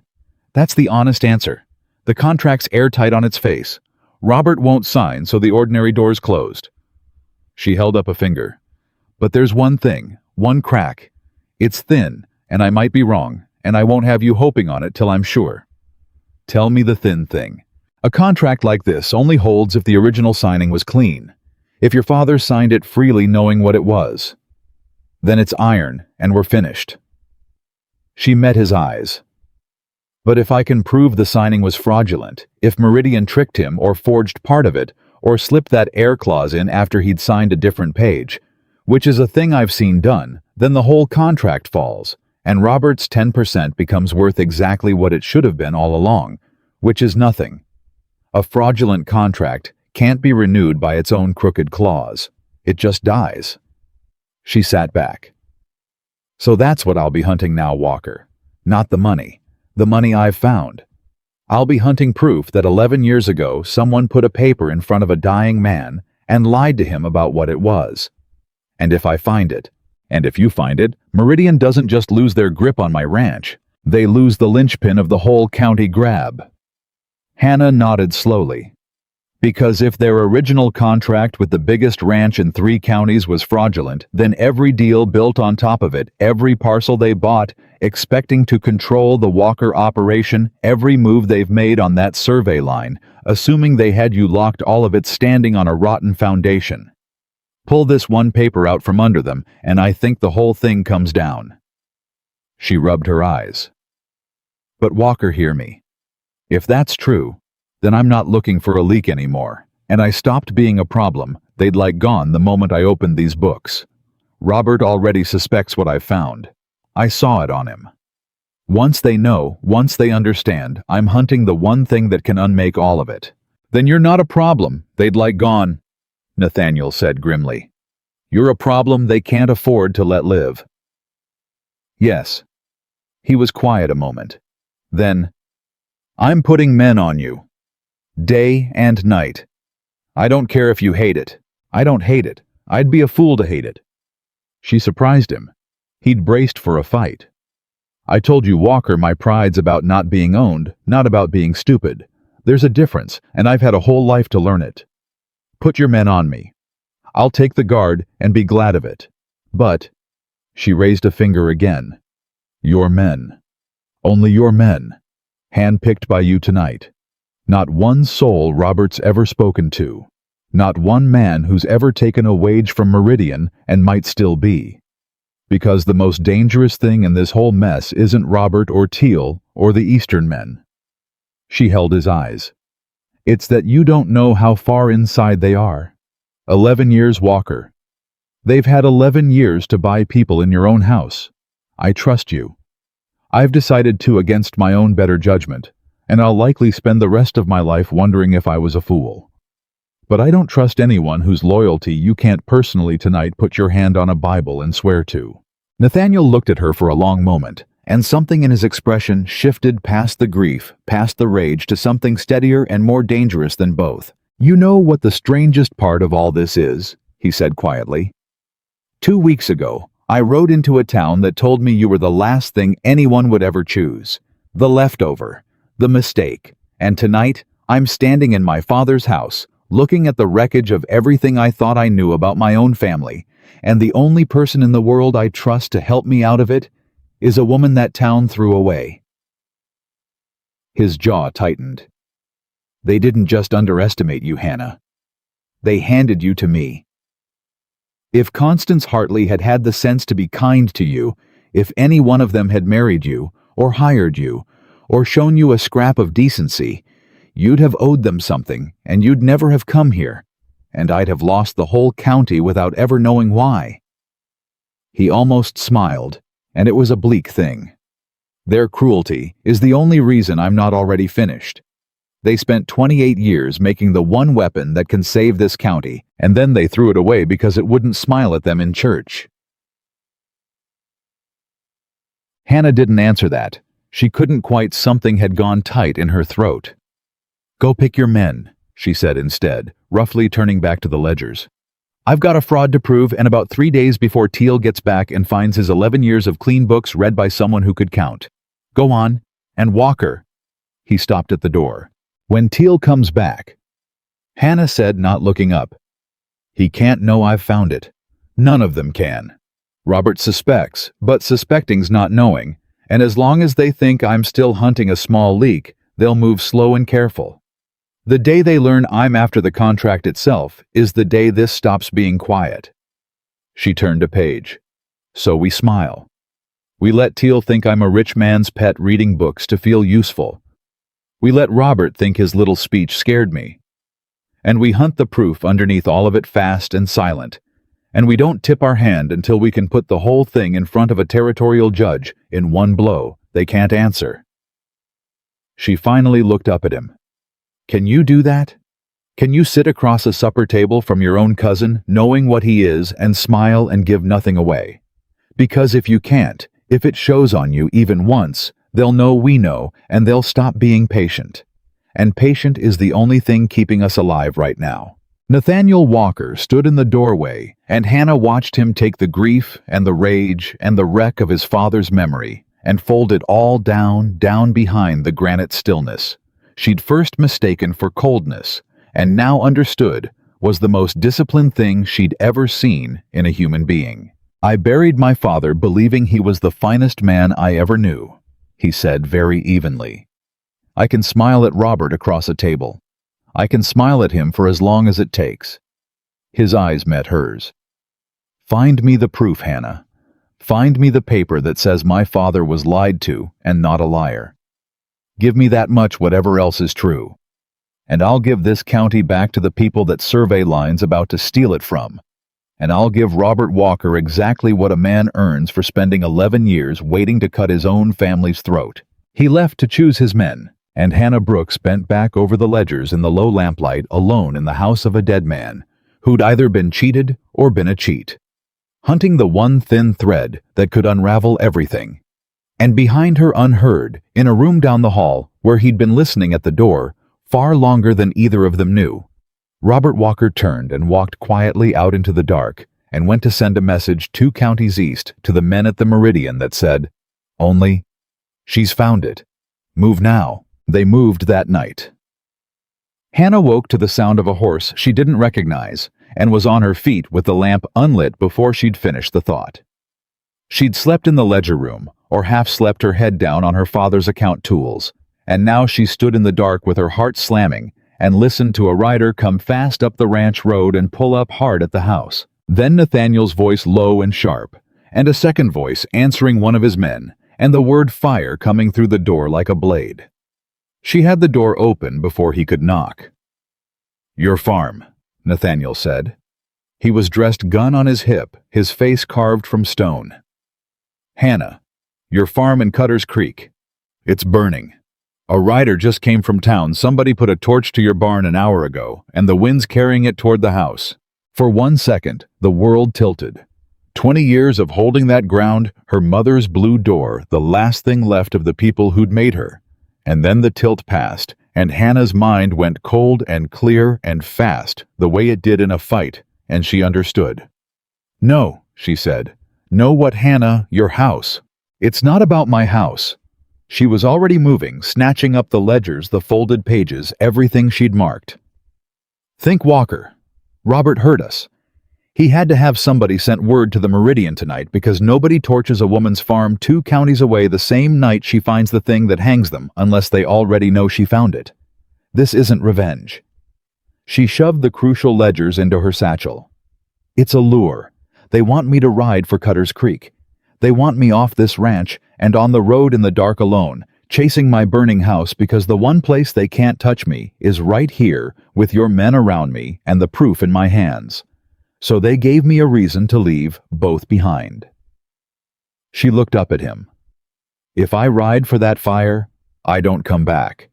There'll be men on that road waiting, and the ledgers will be gone, and by morning, I'll be a woman who died trying to save her barn."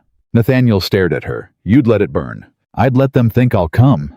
Her jaw was set. "The farm's insured against nothing and worth almost nothing, and it is the least valuable thing I own compared to what's in this bag. They've made a mistake, Walker. They think the farm is my weak spot because it's the thing I fought hardest to keep. They don't understand that I already lost that farm once in my head the night Constance came to buy me. I made my peace with losing it then, and everything since has been borrowed time. You can't threaten a woman with a thing she's already grieved." She slung the satchel across her body. "Send 2 men to town to save what they can. Not to fight, just to wet the house down and keep the fire off the road so nobody innocent burns. The rest stay here, because the fire's the faint. The real move is coming here tonight for these books, and they're counting on us being halfway to Cutter's Creek when it lands." And even as she said it, one of Nathaniel's men came running from the yard with his rifle up and his voice tight.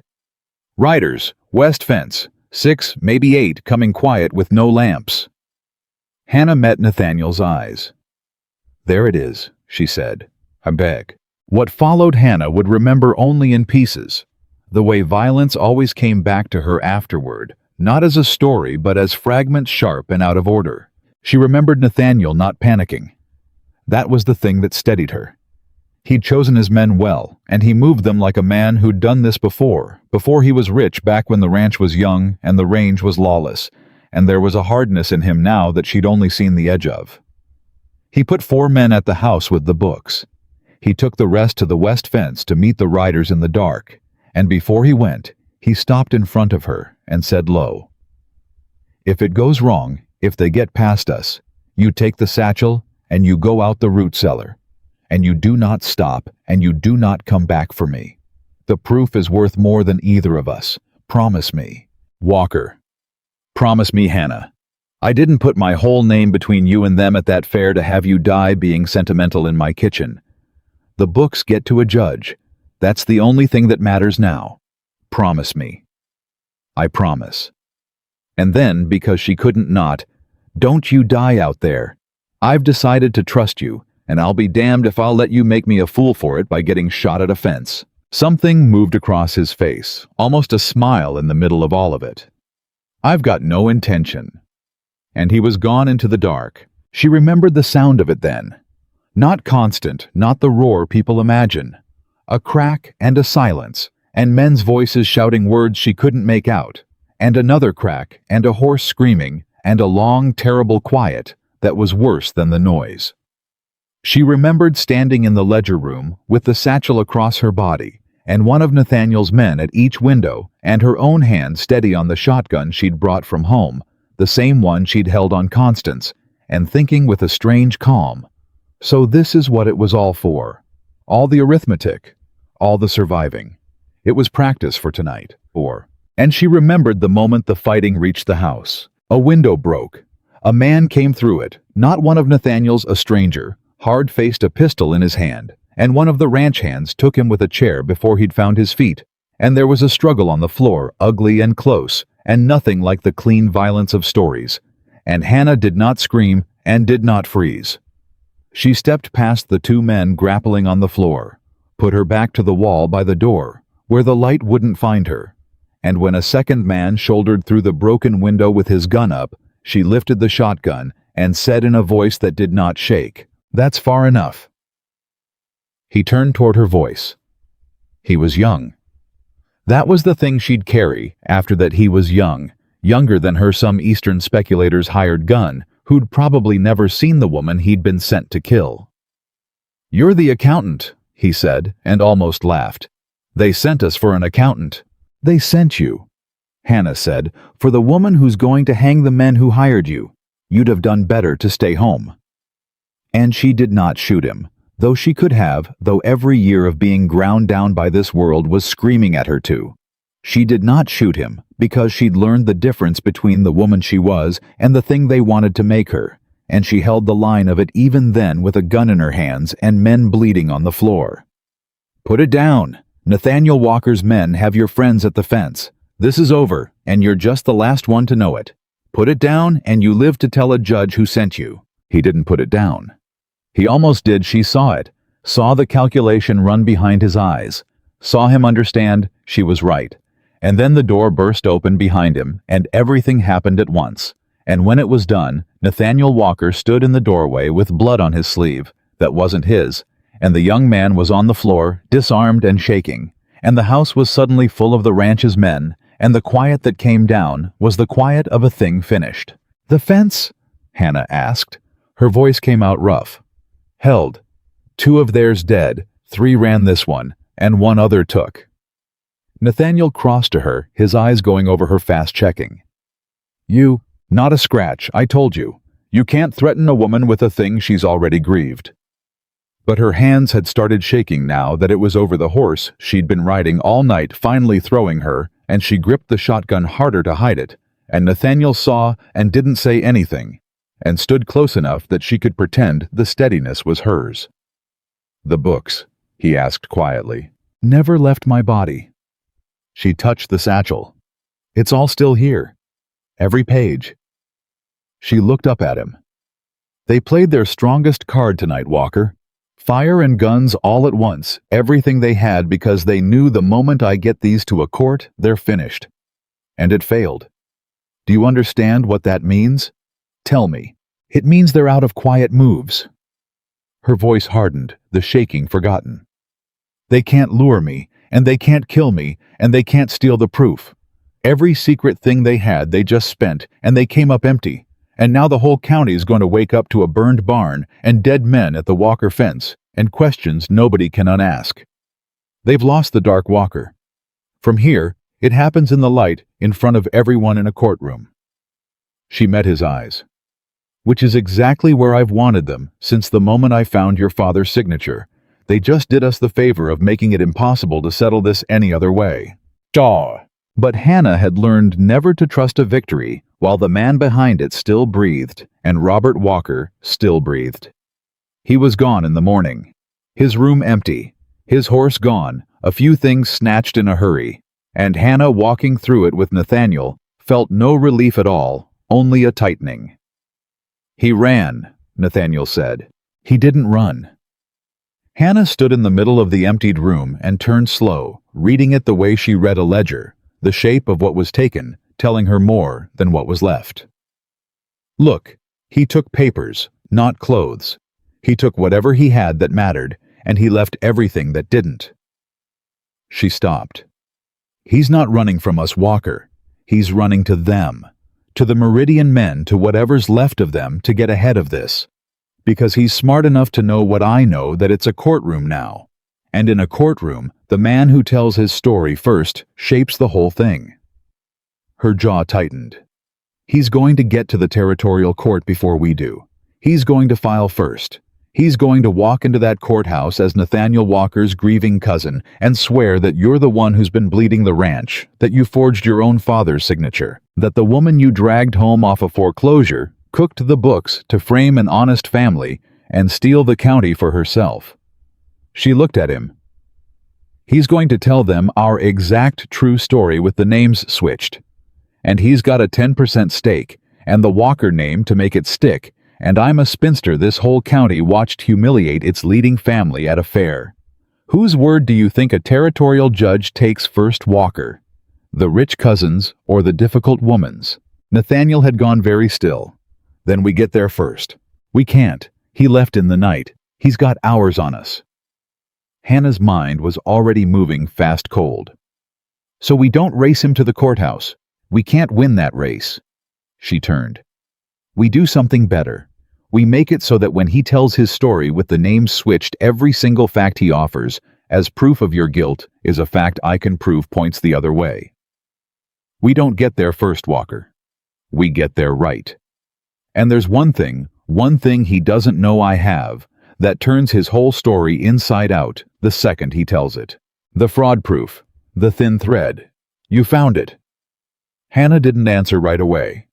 And in that pause, Nathaniel read something, and his face changed. "You found it," he said. "You found whether my father was cheated or a cheat. You've known since when? Since 2 hours before they attacked." Her voice was gentle now, which frightened him more than anything else could have. "I didn't tell you last night because there was no time, and because I wanted you to have one more night of not knowing for certain before it stops being something you can hope about." She reached into the satchel and drew out a single folded page older than the rest, the ink brown with age. "Sit down, Walker." "Just tell me." "Sit down." He sat. Nihalpayag. "Your father did sign the contract," Hannah said. "That part's true. His hand, his name, no forgery. I checked it against a dozen other signatures and it's genuine. He signed it 11 years ago, 2 years before he died." She held the old page but didn't give it to him yet. "But he signed this first. This is a letter, Walker, in his hand dated the same week. I found it folded inside the back cover of a ledger nobody's opened in a decade because who reads the back cover of an old account book? He hid it where only another bookkeeper would ever look." Her voice was very steady. "Your father knew Walker. He figured out what Teal and the Meridian men were, and he understood what they'd gotten him to sign, and he was dying, and he was afraid, and he wrote it all down." Nathaniel's hands had closed on his knees. "Read it to me," he said. "I can't, my hands. Read it to me." And Hannah read it to him. Not all of it. She gave him the heart of it. The old man's plain hard words across 11 years, a dying man writing to a son he couldn't bring himself to tell out loud. That he'd been cornered. That there was a debt from the ranch's early days he'd hidden even from Nathaniel. A shameful thing. A mortgage he'd taken in a bad year and been unable to clear, and that the Meridian men had bought that debt quietly and used it to force his hand sign the arrangement, or they'd call the debt and take the ranch outright, and either way lose it. But this way, at least keep the land in the family, and keep it from Nathaniel, ever knowing his father had gambled the whole thing away in a hard winter. That he'd signed to protect his son from the shame of it, and only understood too late that he'd signed something far worse. That he was sorry. That he'd hidden the letter where an honest bookkeeper would find it someday, and prayed it would be in time, and that whoever found it should know, "My son knew nothing of this, and did nothing but be worth protecting. And if there is any justice left in the territory, let it fall on the men who made a dying fool of me, and spare the boy who never knew." Hannah stopped reading. Nathaniel Walker put his face in his hands, and for a while he did not speak. And Hannah did the only merciful thing there was, which was to be silent, and let a man grieve a father who had turned out, after all, to be exactly the man he'd believed, flawed and frightened, and ruinously proud and honest at the last, when it cost him everything to be. "He was trying to protect me," Nathaniel said, finally muffled wrecked. "He was, badly. In the way proud men protect the people they love by carrying a thing alone that they should have shared until it crushed them." Hannah's own voice wasn't quite steady. "It's the same disease this whole county's got, Walker. My father died of it. Yours near did.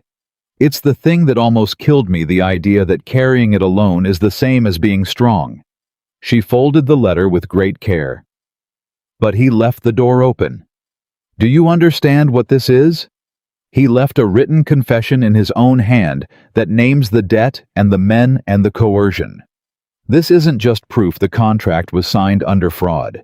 This is your father from the grave testifying that Meridian forced his hand with a debt they engineered. A contract signed under that kind of duress is void, Walker. Not weak. Void. It never bound the ranch at all, which means it never bound Robert's 10% to anything, which means the renewal clause is worthless, which means Robert's got nothing." Nathaniel lowered his hands. His eyes were red, but his face had changed, the grief still there, but something rising underneath it hard and clean. "He's riding to a courthouse right now to file a lie, and he doesn't know that a dead man's already testified against him. He doesn't know the letter exists. Nobody does but you and me." Hannah stood. "That's our weapon, and it only works once, and it only works if he never sees it coming. So here's what we do, and you're not going to like the patience of it." She held his eyes. We let him file. We let him walk into that territorial court and swear his whole beautiful lie under oath, that you're the thief, that you forged the signature, that I cooked the books. We let him commit every word of it to the record, sworn, witnessed, permanent. Her voice went low and fierce. And then, after he's staked his whole story on your guilt, after there's no taking a word of it back, then we walk in with your father's own hand telling the truth, and we let the whole thing fall on him at once. Because a lie told first is a strength, Walker, until the truth comes second and turns every word of it into perjury. He thinks getting there first wins him the county. I'm going to make getting there first the thing that hangs him. But you can't. It took 9 days. 9 days of the hardest thing Hannah had ever asked of anyone, of both of them, which was to do nothing while Robert Walker did his worst. Word came back in pieces carried by the men Nathaniel had riding quiet between the ranch and the territorial capital. Robert had reached the court on the 2nd day. He'd filed on the 3rd. He'd told it exactly as Hannah predicted, down almost to the words she'd put in his mouth. The grieving cousin, the honest family, the corrupt heir, bleeding the ranch, the scheming woman brought in to frame them all and seize the county through the courts. He'd brought Teal, who'd returned from the capital to find his 11 years of clean books discovered, and had chosen when the moment came to jump to Robert's side and swear the fraud was Nathaniel's, that he'd only ever done as the Walkers directed. He'd brought the Meridian men, respectable now in city clothes, land developers with a legitimate survey, and a sad story about a violent rancher who'd sent armed men against them in the night when they came to lawfully assess their holdings. It was, Hannah admitted, a very good lie. It accounted for the dead men at the fence. It accounted for the burned barn, her own barn, which they now swore Nathaniel had burned to frame them. It turned every true fact of that night into evidence against the people it had actually been done to. And with the Walker name behind it, and Teal's 11 years of respectability, and the Meridian men's city polish it, was exactly the kind of story a territorial judge, tired and far from anywhere, and inclined to trust men who owned things, would want to believe. He's going to win, Nathaniel said on the 8th night, and it was the only time in the whole 9 days his discipline cracked. You've had me sit here for over a week while my cousin builds a gallows with my name on it. Every day word comes and it's worse. He's got the judge half persuaded. He's got Teal corroborating. He's got the whole thing sworn and sealed, and I've done nothing. You've done the one thing that wins, Hannah said quietly. You've let him finish. Hannah, listen to me. She came and stood in front of him, and for the first time in 9 days, she let him see how tired she was, how much the waiting had cost her too. I know what it's costing you. I do. Every day you sit still, a man you trusted, your whole life is out there swearing you're everything you spent your life not being. I know what that is, Walker. I spent 28 years listening to a town swear I was worthless and being told the only dignity left to me was to sit still and take it. Her voice caught and steadied. But there's a difference between the sitting still they wanted from me and the sitting still I'm asking of you. They wanted me quiet so I'd stay beaten. I'm asking you quiet so you can win. Because tomorrow, the judge calls the final hearing. Robert's whole story is sworn and set. There's nothing left he can add and nothing he can take back. She reached into the satchel and drew out the folded letter and the marked ledgers and held them up. And tomorrow we ride to the territorial capital and we walk into that courtroom and we let your father speak. The setting. The courtroom was full. Word of the Walker case had spread a great ranch, armed men in the night. A dead man's ranch torn by a family war, and half the county had made the journey to see how it fell out. Cutter's Creek emptied into the gallery, and Hannah, walking in beside Nathaniel with the satchel across her body, saw them all turn the women who'd refused her eggs, the men who'd priced her, and passed her by Reverend Coyle Grave in a back row, Ruth Alderley, with her chin up and her eyes fierce and proud. And in the front at the plaintiff's table, resplendent and certain, Robert Walker and Ambrose Teal and the Meridian men in their city coats, and Constance Hartley. Hannah stopped when she saw her. Constance sat just behind the Meridian men, and their eyes met across the crowded room. And Hannah understood the last piece of it, in that single look that Constance had been theirs all along. Their creature in Cutter's Creek. The one who'd kept the town in line and tried to buy Hannah's silence before Hannah ever knew there was anything to be silent about. You've put yourself square in the road of things you can't see. She'd meant it. It had been in its way a warning. The judge called the room to order. He was old and dry and unimpressed by everyone, which Hannah took as the one good sign in the place.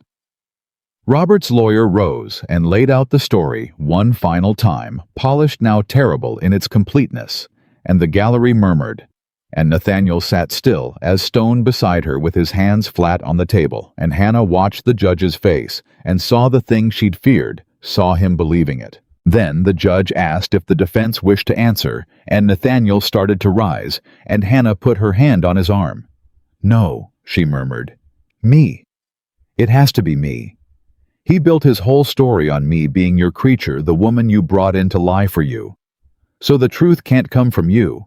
It has to come from the woman he says is a liar, and it has to be a thing he can't argue with because it isn't my word at all."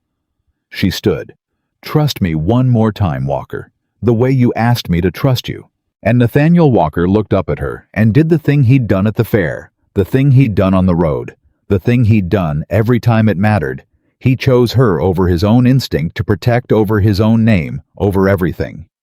"Your Honor," he said, "the truth of this matter isn't mine to tell. I'd ask the court to hear the woman who found it." The judge frowned. "And who is she to this case?" Hannah answered before Robert's lawyer could object. "I'm the bookkeeper Nathaniel Walker hired to find why his ranch was bleeding money, Your Honor. Mr. Robert Walker has sworn under oath that I falsified the Walker accounts to frame his family." She let that land. "I'd like to be allowed to show the court exactly what I found in those accounts. If I falsified them, it'll be plain enough to a man who can read a ledger. And if I didn't—" She looked once at Robert and saw the first crack of fear go through his certainty. Then the court should hear who did. The judge studied her a long moment. "Sit down, Mr. Walker," he said to Robert's lawyer, who'd risen to object.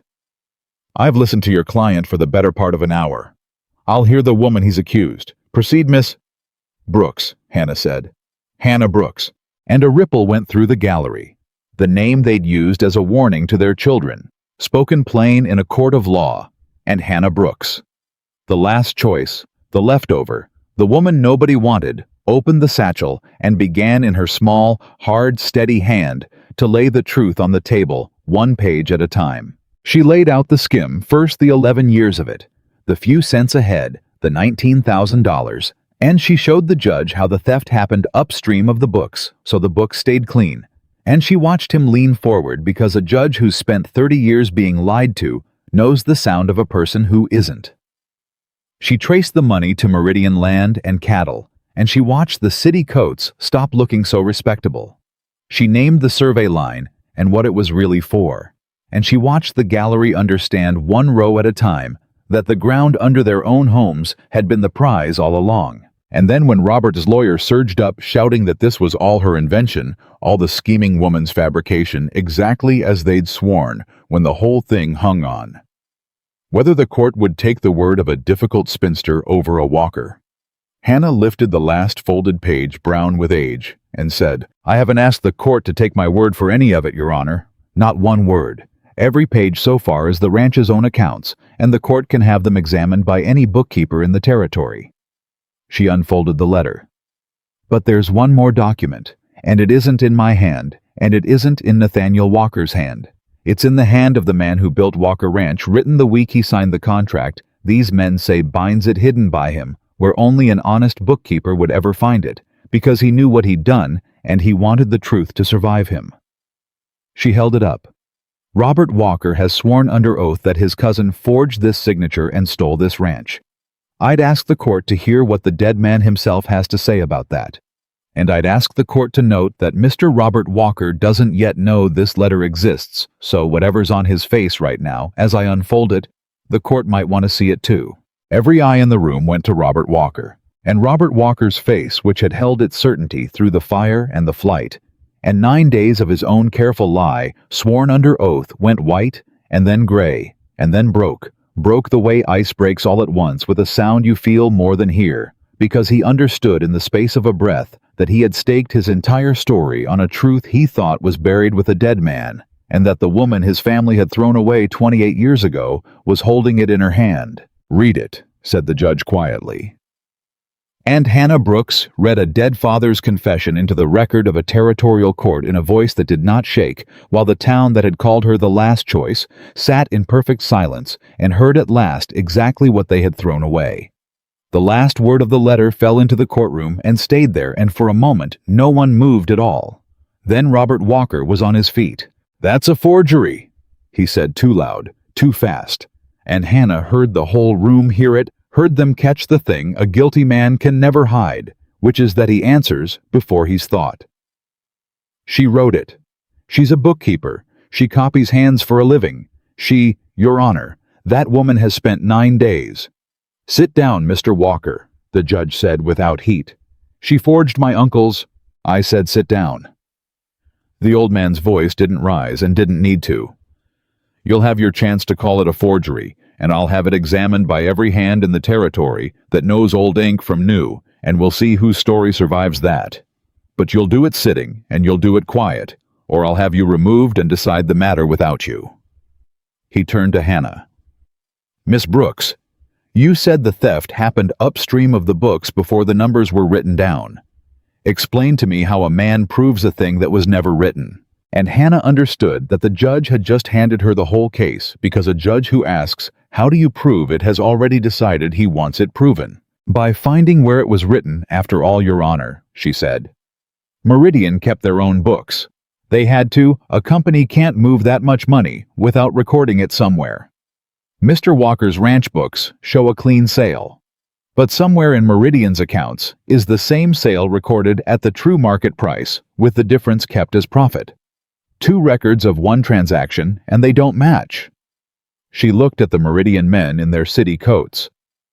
"I don't have Meridian's books, Your Honor, but this court can subpoena them.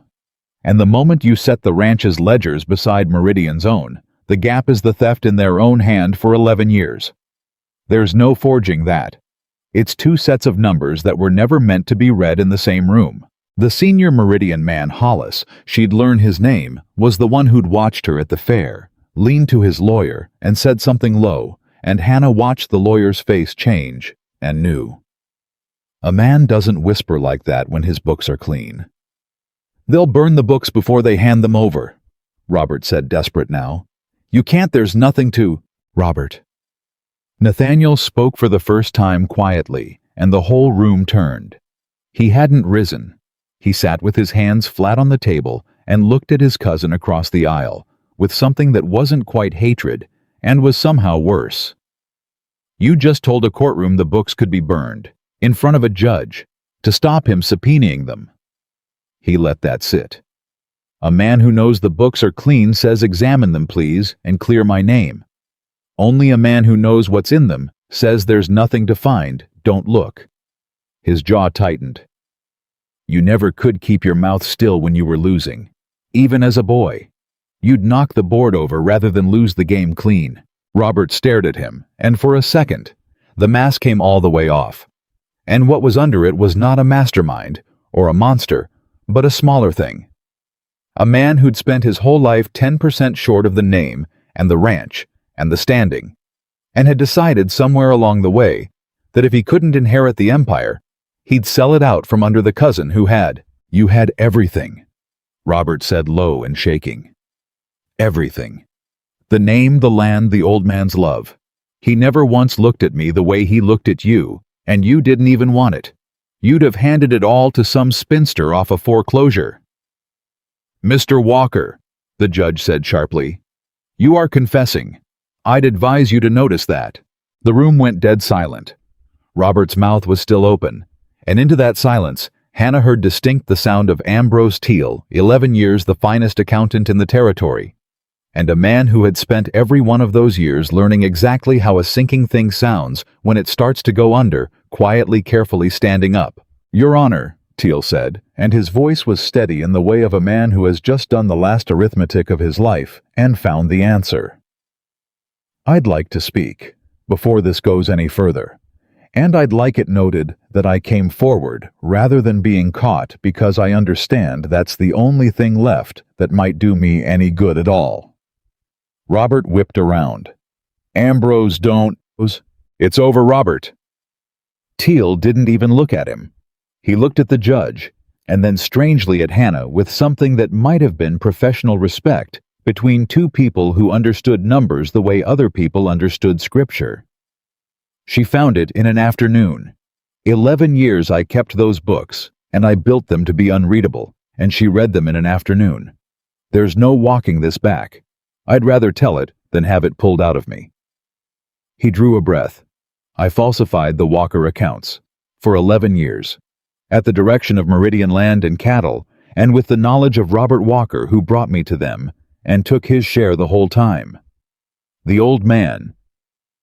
His voice wavered, the only crack in him. The old man never knew about the skim. That was ours. His letters true. They cornered him with the debt, and he signed to save his son from the shame of it exactly as he wrote, and he died thinking that was the worst of it. He never knew we'd been bleeding the herd on top of it the whole time.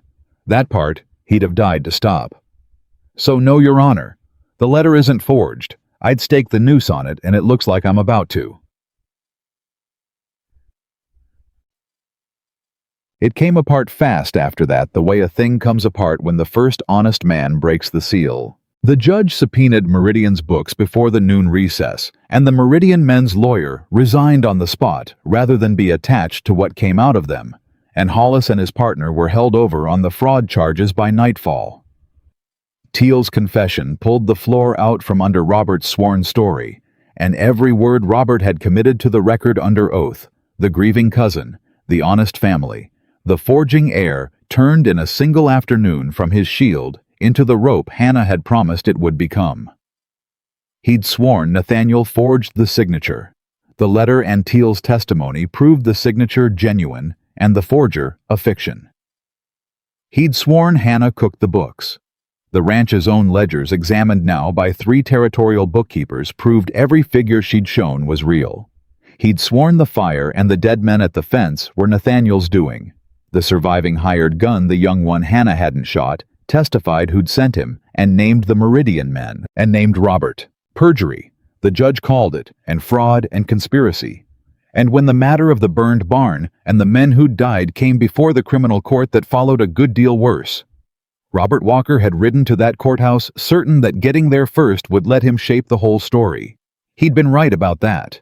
He'd shaped it beautifully. He'd just never understood that a story shaped in a lie only holds until the truth arrives to be measured against it, and then every careful line of it becomes evidence of the shaping. And Constance Hartley. Hannah found her in the corridor outside the courtroom during the recess alone. Her people gone, the city coats who'd made her powerful, all suddenly very interested in not being seen near her. "You knew," Hannah said. It wasn't a question. Constance didn't pretend. She'd never been a coward, whatever else she was, and Hannah gave her that much. "I knew there was money to be made and a side to be on. I didn't know the shape of it. They didn't tell me about the skim, or the old man's debt, or any of the ugliness. I was told there was a survey, and that certain deeds would change hands, and that a woman who cooperated stood to keep her place in a county that was about to have a new owner." She looked at Hannah, and there was no malice left in her, only a kind of exhausted clarity. "And I was told you were in the way, that you held a parcel on the wrong side of the line and had to be managed. That's why I came to your porch. Not to save you and not to ruin you, to manage you. And you told me no, and I couldn't understand it because I'd never in my life met anyone who'd choose losing everything over being useful to power." She shook her head slowly. "I told you nobody had ever chosen you. Do you remember?" "I remember. I was wrong about the whole of it." Constance's mouth twisted, not quite a smile. "You were never the last choice, Hannah. You were the only one in this entire county who couldn't be bought, and I mistook it for having nothing to sell. That was my error. I've made money my whole life, reading what people will trade their dignity for, and you were the one person I ever met who wouldn't trade it at any price, and I called that worthlessness, because I couldn't imagine it was strength." She straightened, gathering the last of herself. "They'll come for me now. The court, the deed's my name. I'll lose most of it. And the worst part?" Her voice finally slightly broke. "The worst part is that the woman I spent a season trying to destroy is the only one who'd understand why I did it, because she's the only one who was ever really watching." She walked away down the corridor, and Hannah let her go, and did not feel triumph because she'd learned long ago that being proven right about a person who hurt you is a colder comfort than anyone expects. They did not go home that night. There was too much of it. Depositions, the criminal referrals, the territorial marshal who wanted every page Hannah had. The 3 bookkeepers who wanted to argue with her about the skim and left 2 hours later, converted and half in awe.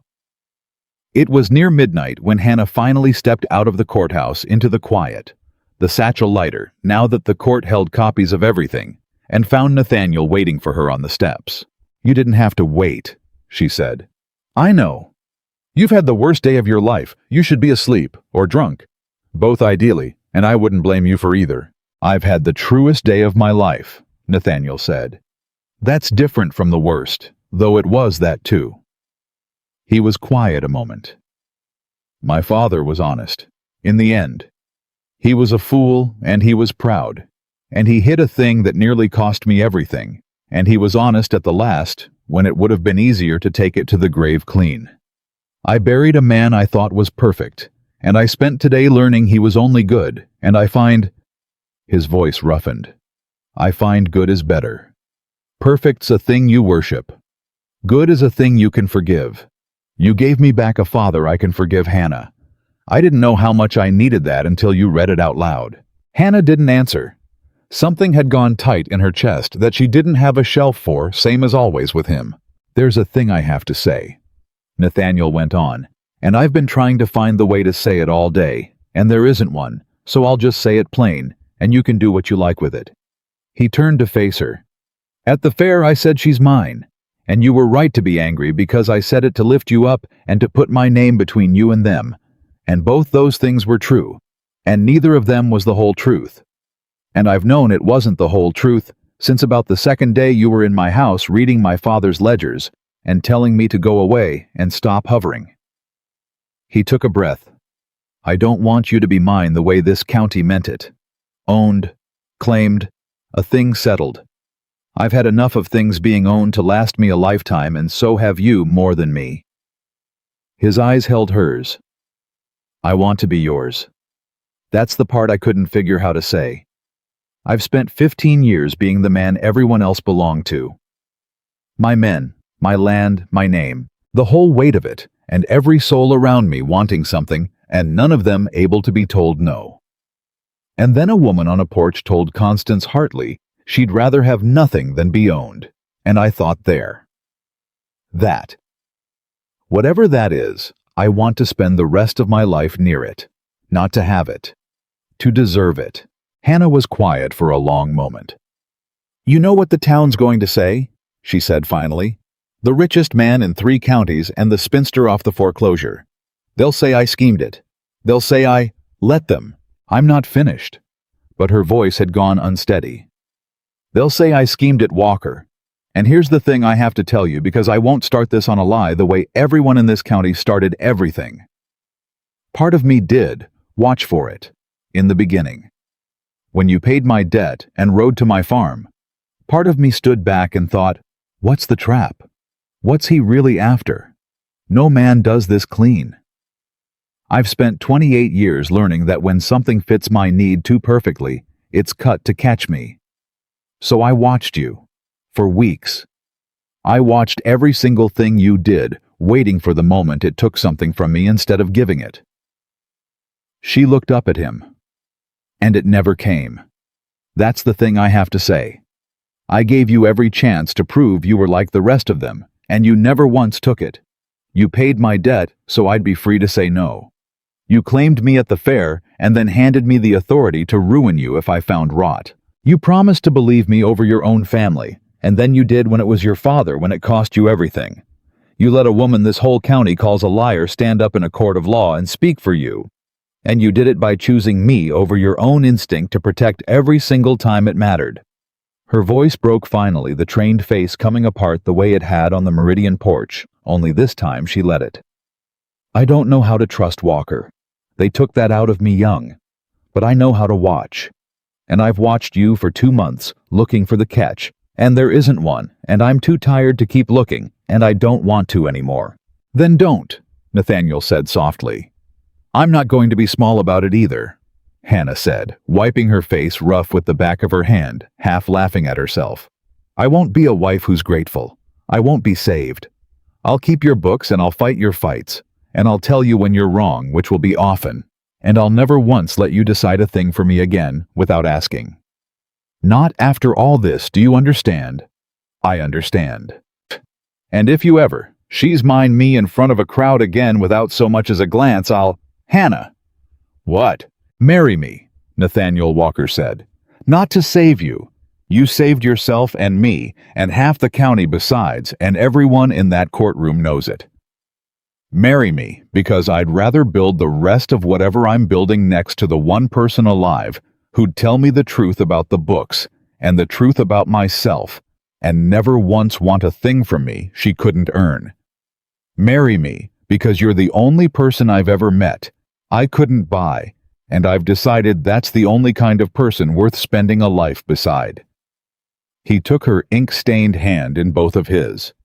"Be mine, and let me be yours, and let's give this county back to the people that Survey Line was going to steal it from, and let the whole town that threw you away watch us do it together." And Hannah Brooks, who had ridden to a courthouse with a satchel and a dead man's confession, who had stared down Constance Hartley on a porch with $31 to her name, who had been called the last choice for 28 years by people too small to do.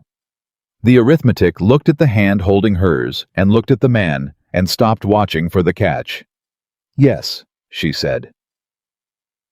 They went home the next morning, and the county was never the same, and neither in the end was the town. The Survey Line died in court, void. The judge ruled the whole scheme built on a fraudulent contract that had never bound anything, and every deed Meridian had been maneuvering to steal stayed exactly where it belonged. Hollis and his partner went to territorial prison. Teal went too, though the judge, noting his confession, gave him the lighter end of it, and Hannah, who understood better than anyone what it cost a proud man to break his own silence, found she couldn't quite hate him.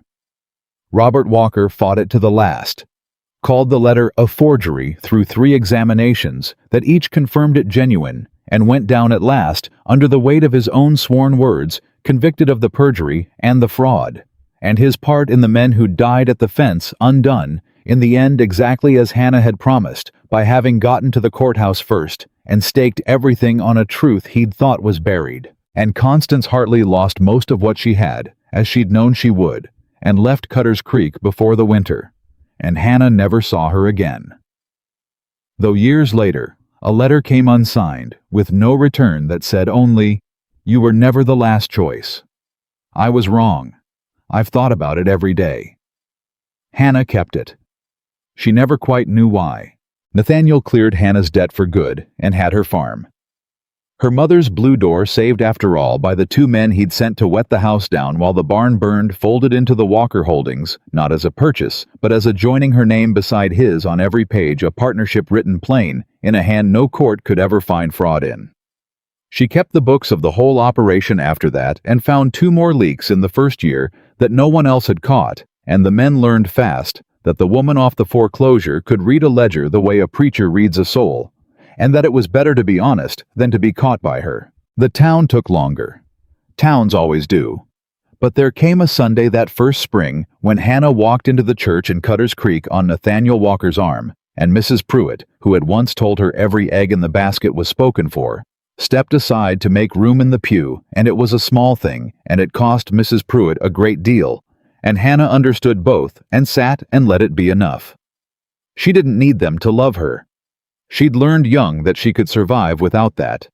But she found she could let them try now, from the other side of everything, and that letting them try cost her nothing, and that this too was a kind of strength her father had never lived long enough to learn. Reverend Coyle married them in June in the church where she'd been whispered about her whole life, and the pews were full of the very people who'd called her the last choice. Come now to watch her wed the richest man in 3 counties. And Hannah, standing at the front with her mother's ring finally rightfully on her hand, looked out at all of them and felt no bitterness at all. Bitterness was for people still waiting to be seen. She'd been seen. It had come late, and it had come hard, and it had come from a stranger on a porch at dawn instead of from any of them, but it had come. And when Reverend Coyle asked Nathaniel Walker the old question whether he took this woman, Nathaniel didn't say the plain word the ceremony called for. He turned instead to face the town that had thrown her away, the whole watching county of them, and he said the 2 words he'd said at the fair, the 2 words that had torn Cutter's Creek apart 11 months before. She's mine. But this time, the whole town understood what he meant by it, because they'd watched the whole of it. Now watched her stand in a courtroom and save the ground under their own homes, watched her be the only one among them who couldn't be bought. This time she's mine didn't mean claimed or owned or settled. It meant chosen. It meant trusted. It meant that a woman a whole town had discarded had turned out to be the one thing that town could not survive without, and that the man beside her had known it first and had never once let her forget it. Hannah Brooks was not the last choice. She was never the last choice. She was the only one who saw the truth when everyone else was too afraid or too bought or too small to look, and she was the foundation. The whole county's justice was rebuilt on, and she was chosen fully freely in the light in front of everyone, by a man who understood that the woman no one wanted was the only one ever worth wanting at all. And that is the truth. This story leaves you with, plain and finished, and beyond any court's appeal, they called her the last choice, and they were wrong. And in the end, every last one of them lived on the land she saved and knew it.